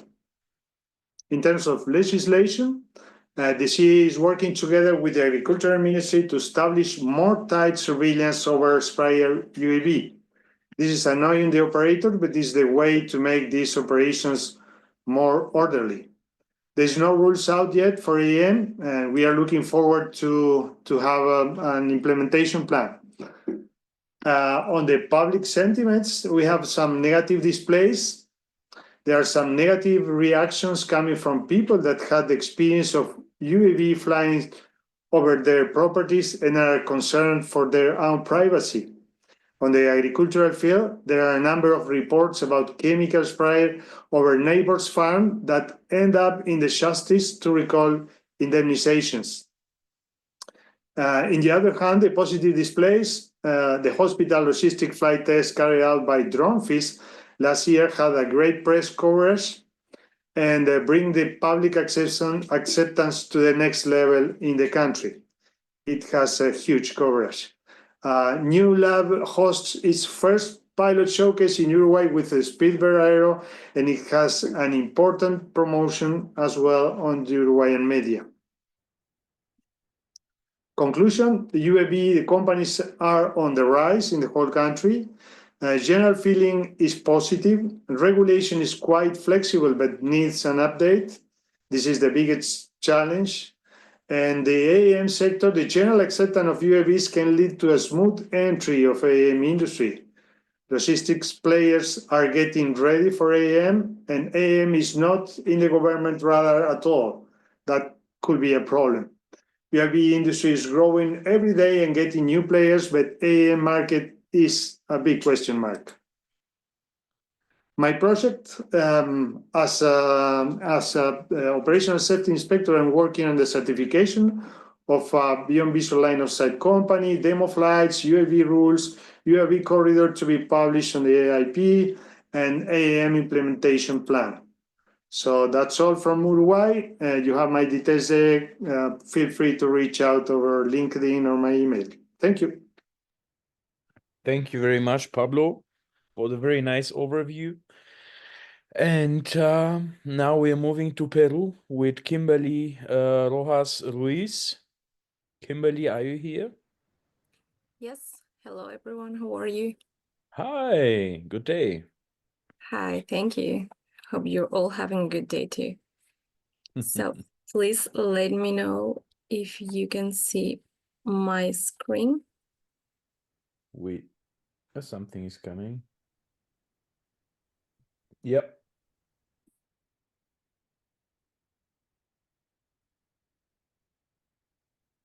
Okay.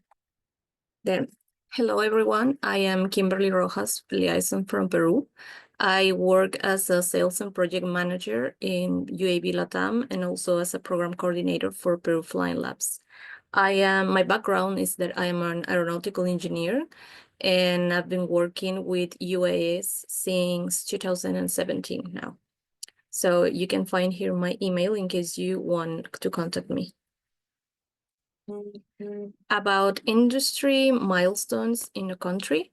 So in major projects or activities launch, we have a lot of environmental projects going on right now.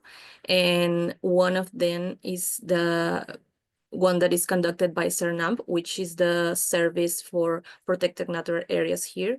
And it's a huge project in which they have bought a lot of drones to monitor the natural protected areas here in the country.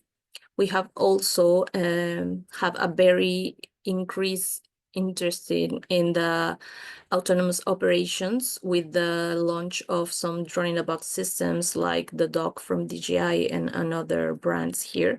So there are some energy companies and also mines that are moving to fully autonomous operations. We have also the historic cargo drone flight led by Aerial Loop and UAV LATAM, which happened between the APEC forum, which was happening in Peru last year. There also the Seed Drone Fair here in Peru, which main focus was drone ecosystem, aviation, and space. And there were a lot of different companies explaining and presenting here all of their products and solutions in all of these fields. This was actually the first time that we have a fair dedicated fully to air and space in the country. We have also the first regional drone congress happening in Trujillo, which is not the main city here, so that it's also a huge, let's say, advance, because regularly we have everything centralized in the capital city. And it's very good that we have other events happening in other parts of the country. About key partnerships and collaborations. So since 2022, Airbus and Ecocopter are working together to design some new air mobility services in Latin America. And this includes Ecuador, Chile, and also Peru. There have not been many development in the AAM field, but they are more working on helicopters so far. But the main focus of this MOU they signed was to develop some advanced air mobility in order to reduce the footprint, the carbon footprint. So we are also, as a country, working with the Global World Economic Forum in the global collaboration for equitable advanced air mobility. And this is a very important point in which we are participating actively. There has also been the partnership between Flightbase and UAV LATAM to launch autonomous operations here in the region, not only here in the country, but in all the Latin American region. And there has also been a very important partnership between Peru and NASA. It is more around space exploration, but this it's very important because can open the door to new, let's say, topics, and maybe we can have eVTOL be discussed this in this partnership. About key changes in legislation and regulatory, we don't have many. There exists a law here which regulates the drone operations. And last year, the MTC, the Ministry of Transport and Communication, opened a public consultation to an updated version, but since then we haven't had any news and it has not been promulgated yet. So it's like kind of stuck so far. And between government initiatives or policies promoting AAM in Peru, we are included in a study funded by Airbus and LATAM Airlines Group conducted by the MIT. And this is about the decarbonization aviation in Latin America in a sustainable way, which is very important because we expect this to develop more opportunities in eVTOL field here. About public sentiment, it's very positive so far. Drone operations and UAS regularly operate a lot in the country. So we've been having like more interested for people and companies here, which is very positive. We have some companies that are fully dedicated to agriculture, and they are trying to, because agriculture is one of our main economic activities, but it is led by many people which live in remote areas and doesn't have like knowledge in new techniques or ways in which they can improve their production. But there are companies that are helping them, and they use a lot of drones and UAS systems, and the technology there is developing a lot, so that it's very good and positive for us. And we have also have a lot of projects going on between another during the APEC, and a lot of projects regarding environmental protection and mining in the country. Upcoming events we have next year, this year in April, we have the CIDEF, which is like the defense fair here in the country. But even though it's not fully related to advanced air mobility or UAS, we can see many UAS companies present here showing all their products and technologies and solutions. And we also have the Airports Conference of the Americas, which is going to happen in June here. Also, although it's not fully related to this field, we can have a lot of discussions about this in these events that are coming. The conclusion in Peru is that although there is a lot of interest and there's a lot of potential to develop here, still the AAM field, the eVTOLs are stuck. There hasn't been like a full, let's say, development or trials or demonstrations of this technology in the country. But the UAS is gaining a lot of momentum here. And there are a lot of initiatives to drive a lot of projects regarding this, and there is a huge opportunity to increase economic growth in the country, to generate more job positions regarding technology. And that is present also because we can see that universities here are opening also careers and majors related to this field. So that is all very important for us. And there is also a potential to modernize transportation and logistics, especially for remote areas. For example, we have the jungle here, which is huge, and there are many areas in which it is very hard to get. So we have been having like a lot of projects and clients like requesting for services in this field. And there is a huge interest for this. Regarding challenges, we have to ensure the safety. Also, first, we have to show that it's a safe way. And that is, I think, the biggest challenge for all of us here. The Peru's infrastructure, particularly for urban air mobility, is not developed yet. And even in aviation, we're way behind other countries in the regions, and that it's a huge challenge we have here. And the regulatory challenges are also present because we don't see like a lot of improvements in this. So about a project, I would like to introduce this project that was opened in 2023, which is Wings for the Future. I believe that it is very important to educate people in the field of the drone ecosystem and advanced air mobility in general. So one way in which we can have a very positive impact in society is by leading this type of trainings.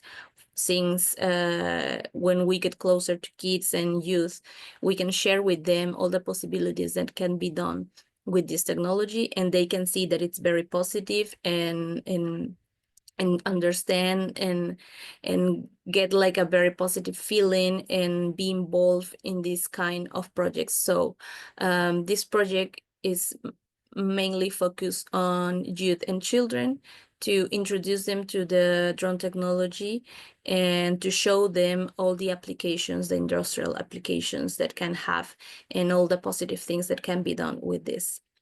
So that's all. Thank you.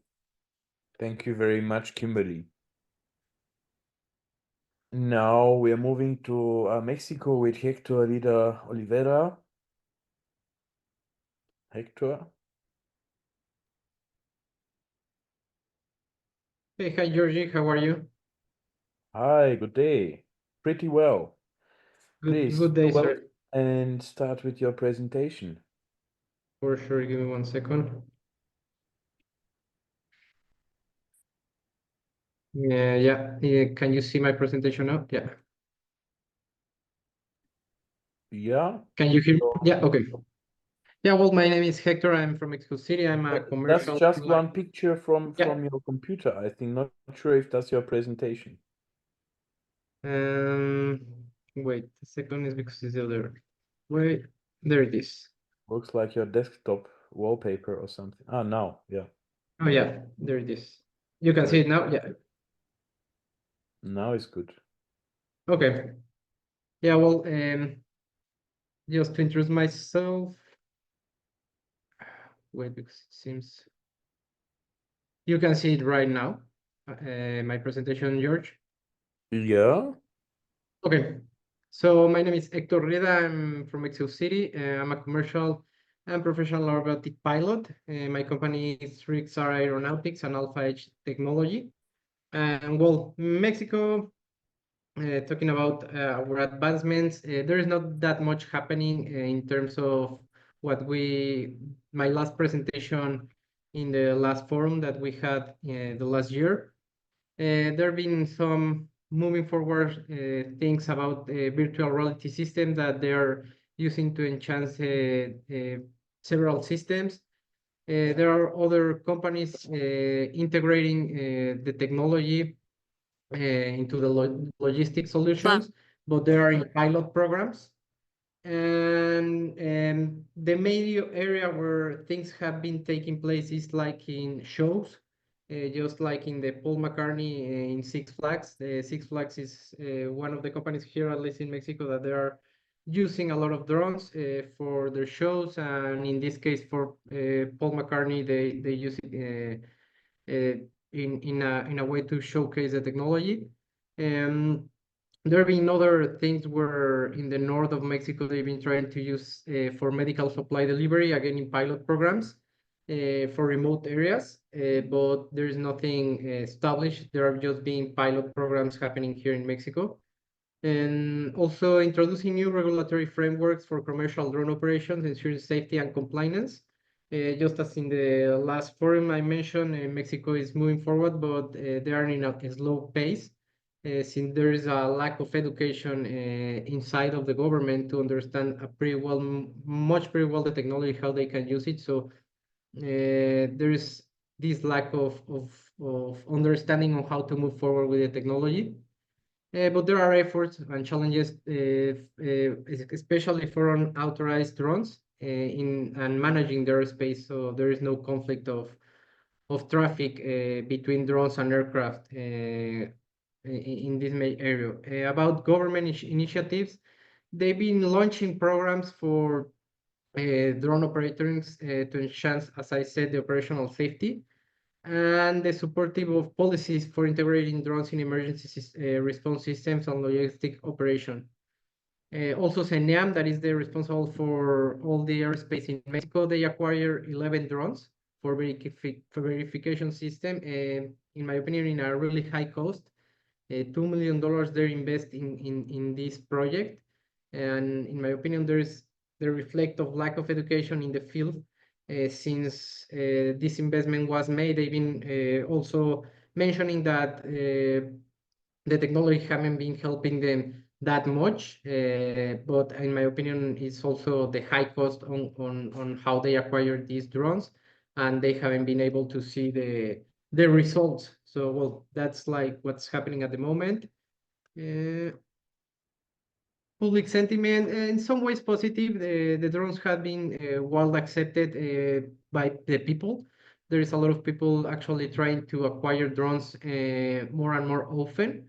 But again, the lack of regulation and airspace structure is not established. So this is a huge threat for the Mexican airspace, and I believe in general for the industry. As I said, where they're being most used is in shows. Six Flags is the one that is being using it the most. And the negative reaction is the concern about, again, unregulated drones. There is no much understanding in the area. The Sedena that they are reporting all these cartels using in their incorrect way. So there is a lot of effort trying to implement this education into Mexico, and it's not moving that fast. So, at my opinion, it's not looking that good how the technology is deploying here in Mexico. Upcoming events, there is the Expo Drones in 2025. This is going to be happening in Mexico City, 12 May 2025.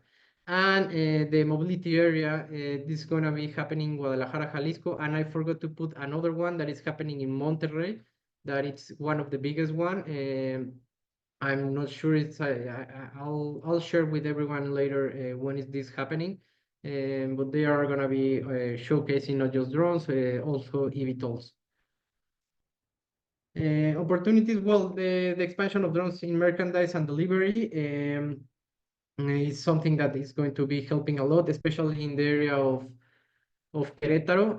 This area is an area that is really interested in the technology, and also something that I didn't mention here, but is continue the opportunity of nearshoring, meaning that the opportunity to maybe develop or even bring some companies to start building their eVTOLs or their components here in Mexico is a huge opportunity, since there is a good labor of people well educated in the area of the aviation industry. So that's some opportunity. Challenges, regulation, again, the regulation and control of drones usage, and social acceptance. Even though there has been an acceptance on how people is looking at them, there are still these challenges to make sure that people is using and is well educated on how to use these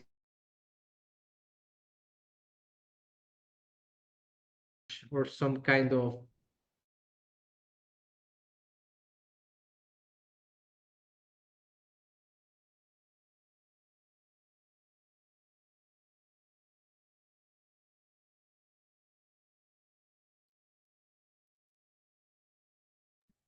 I mean, is it only me not hearing Hector? I was wondering as well. No, it's Hector network. All right. Yeah, as I could see, I think it's almost end of his presentation. So if you can move on to the next, I appreciate it. Indeed, yeah, indeed. In this case, we would move to French Polynesia with Marangai Moeroa, right? Yes. So, Marangai, are you here? Marangai?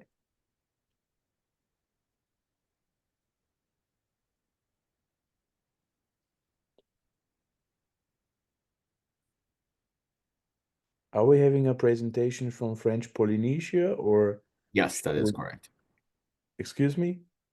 Yes, I think this is correct. Yeah, here's Marangai, we yeah. can't hear you. Marangai, hello. Hello, hello. Hi, hello.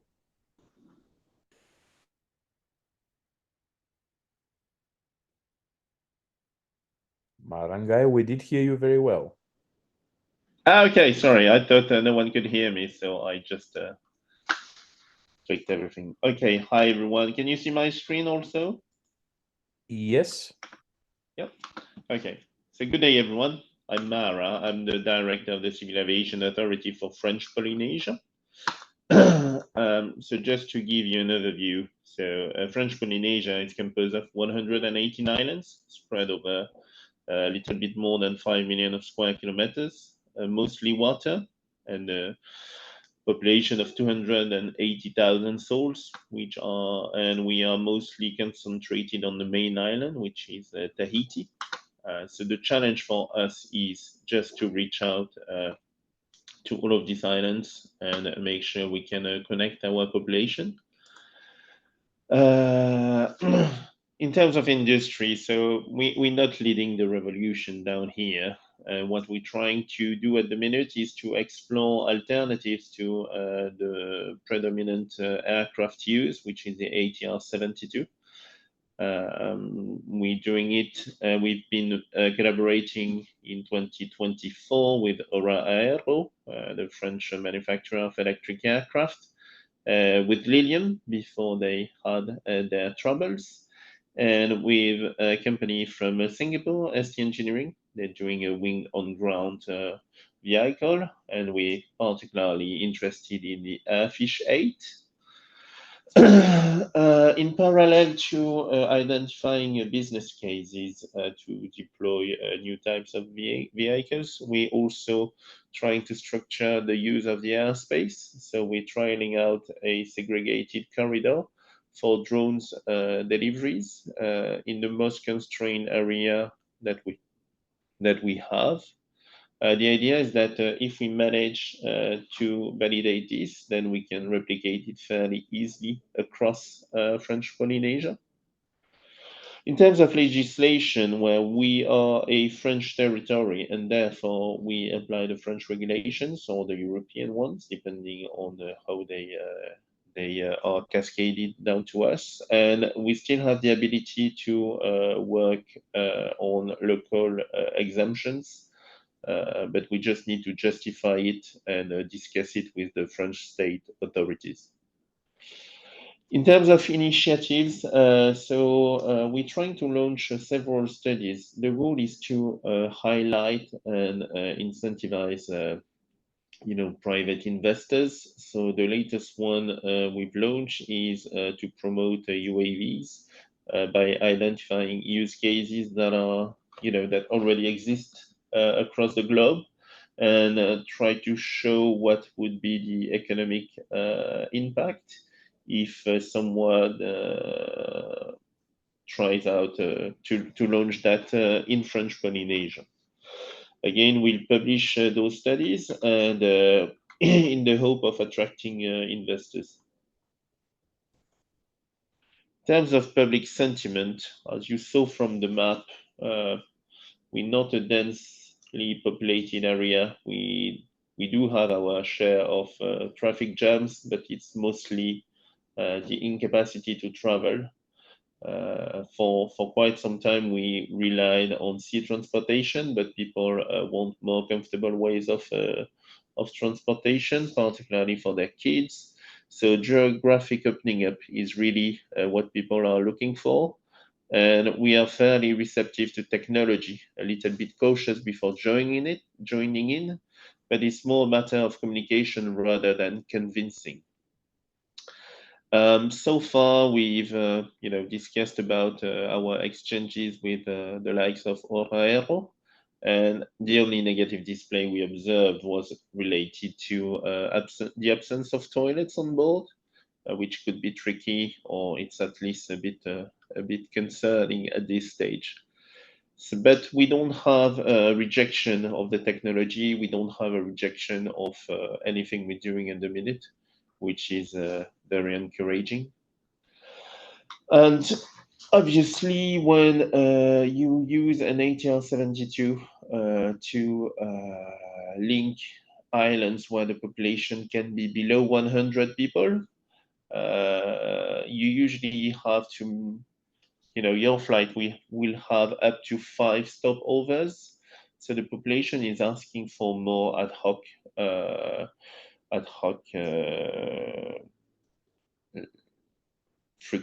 more frequencies with ad hoc destinations. So AAM could definitely support this. And the other positive display is that having an ATR-72 runway on your island is still a sign of social progress. And this new technology would definitely allow us to propose alternatives because they will be considered as superior in terms of social distinction. So while having a very positive impact on environment, since we could get rid of runways that are longer than the villages on the islands. Okay, so there's no upcoming events. You're more than welcome to travel to French Polynesia for your holidays, though. And in conclusion, what we're trying to do here is to build a framework to communicate, to promote UAV first and then AAM. In order to attract private investors. In terms of opportunities, ATR, so the manufacturer, is using French Polynesia as as a marketing strength because we have so many configurations in terms of runways, in terms of islands, in terms of weather conditions. And we believe that we can be a great playground to demonstrate the reliability of new technology. The challenge is, well, it's always the same. It's the isolation of French Polynesia, since we are roughly at the middle of the Pacific Ocean, so in between around the opportunities here on the background map. But once we can accommodate, the shipment, everything should be fine. We can manage the infrastructure, the electrical charging devices if we're going for electric, and alternatives as needed. We're very enthusiastic about really this geographic opening up and providing services that are essential to our population, which are considered as basic in developed countries, and that's really what we're working on at the minute. Thank you, everyone. Have a great rest of the day. A thrilling perspective indeed that you presented, Marangai. Thank you very much. And quite a chance for French Polynesia, from my perspective, through your geographic setting, so to say, in terms of that you're predestined for introducing the AAM, from what I see. Yeah? I think so too. Yeah. Thank you so much. Thank you. All right, Amin. If I'm not mistaken, we have Ed Onwe. Yes, we have Ed. Can you hear us?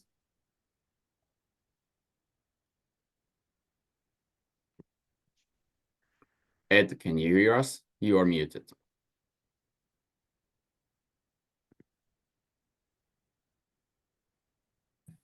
Yes, loud and clear.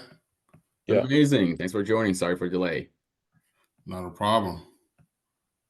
All right, so let me share my screen.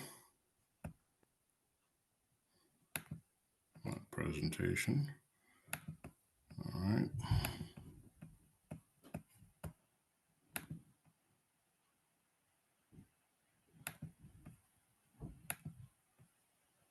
Oops, not that one. Sorry. Well, that one is a bit empty indeed. Yeah, hold on one second. Yeah. Well, we are creating an industry together from something, it doesn't exist. So I think we can work on a PowerPoint together. Yeah, just give me one moment to navigating through multiple files here. Let's see. All right. Okay.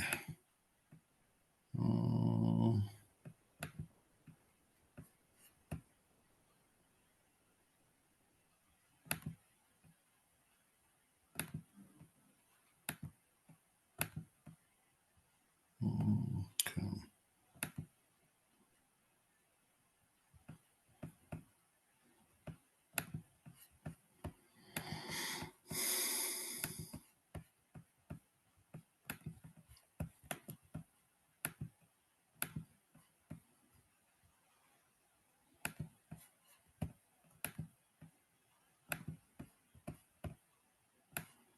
Guys, confirming. Can you see my screen? Yep. All right. Yeah. Sorry for that technical delay there. Hello, I'm Ed Unway. I've been in the aerospace industry for over 25 years, and primarily in the maintenance, repair, overhaul space, supporting customers in the commercial defense sectors. Boeing Global Services, ST Engineering, and leading airlines in the world have benefited from my expertise and leadership, where I've had the unique opportunity of leading teams to achieve performance and excel in great results. I believe that advanced air mobility marks the advent of an exciting frontier in the evolution of aviation and human flight, and I'm delighted to be part of the journey. My contact is right there. Anyone who who finds the need to get a hold of me on LinkedIn, feel free to do that. And I'll go straight by saying it was Francis Assisi who said that you have to start by doing what is necessary. Then you do what's possible, and suddenly you'll be doing the impossible. And for advanced air mobility to have a game-changing impact on the human experience of transportation and the movement of goods and services, we have to do the necessary.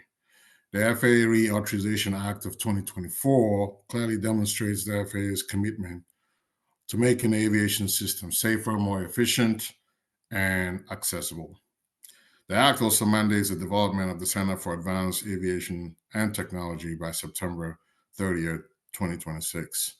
I believe this is very important as it will allow the implementation of an airspace laboratory, flight demonstration zones, and testing corridors for advanced air mobility and other emerging new technologies.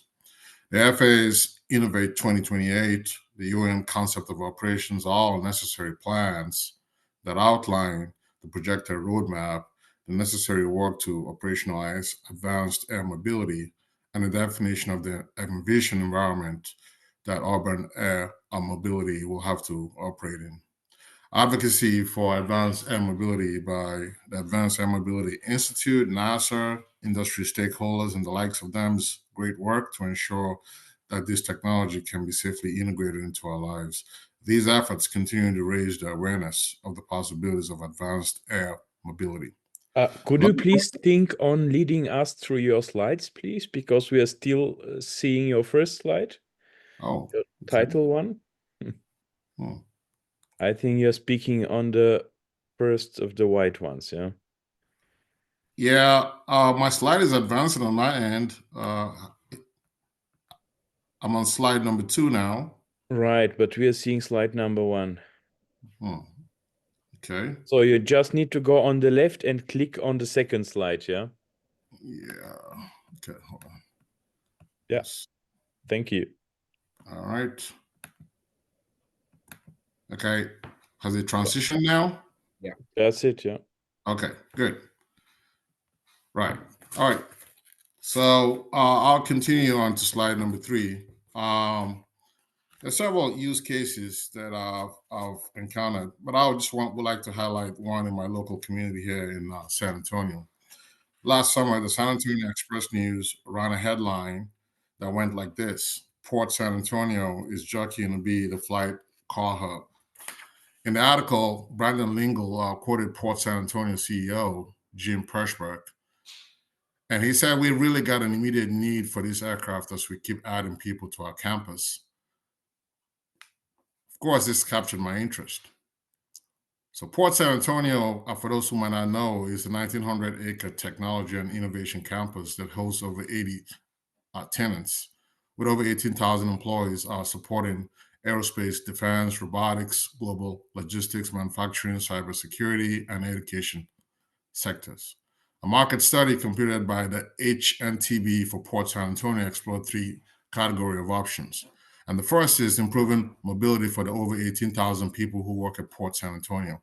And the proposal is for eVTOL aircraft to depart Port San Antonio to a vertiport that is on or located to the Cadillac Transit Center, which is a major transfer station for metropolitan transit bus service. In this proposal, an eVTOL aircraft will be able to depart Port San Antonio, remain entirely in the Class D airspace for Kelly Airfield, and under the control of the Kelly Field Air Traffic Control Center.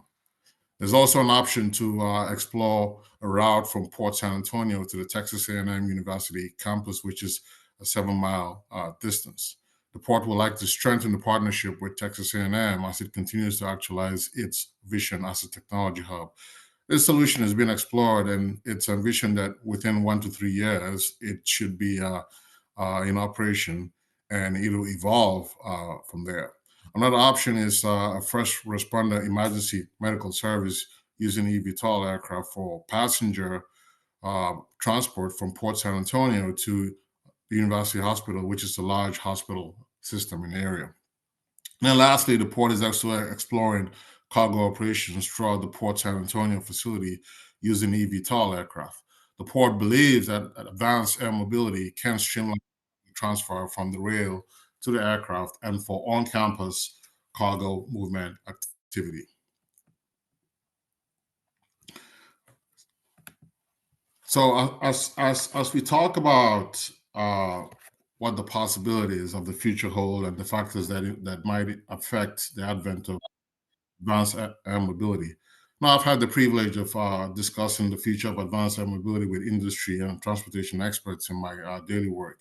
Even as I review the use cases being explored by Port San Antonio and others, I've asked myself the question, what will move the needle to make advanced air mobility commonplace in our human experience? And as I pondered on this, I thought about the evolution of the rideshare service. At the onset, most did not imagine that it will receive this amount of widespread utilization across the world. I also thought about the cellular phone, first demonstrated in 1973. Today, it's even in the remotest areas of the world. So what factors enable such widespread adoption of these solutions? The first is safety. As public safety and stakeholders continue to prioritize the safety of advanced air mobility vehicles, its viability as a transportation option will continue to surge. Passengers and users of advanced air mobility vehicles must enjoy a safety and security assurance system that surpasses what is being enjoyed today in conventional aircraft travel. Affordability. Affordability is the next important factor. All efforts should be geared towards reducing the cost of advanced air mobility technologies and operations to increase access for the larger middle class. Lastly, it has to be sustainable. By this, I mean that it has to be environmentally friendly, and there has to be a robust ecosystem for sustainment and the rapid evolution of technology to match operational challenges. So if advanced air mobility technologies and operations are sustainable, it'll have a reinforcing multiplying effect on safety and cost, and will allow the natural evolution of advanced air mobility. In conclusion, when Elon Musk and the SpaceX team mused on the concept of reusable rockets to reduce cost, it was unimaginable. Today, it is our reality. So if we do the necessary, then do what's possible, suddenly humanity will be exposed to the spectrum of the possibilities for advanced air mobility. Then advanced air mobility would enter the pantheon of technological innovations that would have impacted human story. Thank you all for the opportunity, and I'm very excited about all the work that continues around the world on advanced air mobility systems. Thank you, Ed, for not only explaining pretty well the situation and where we want to go, but also for concluding today's session, right? Thank you very much. Thank you.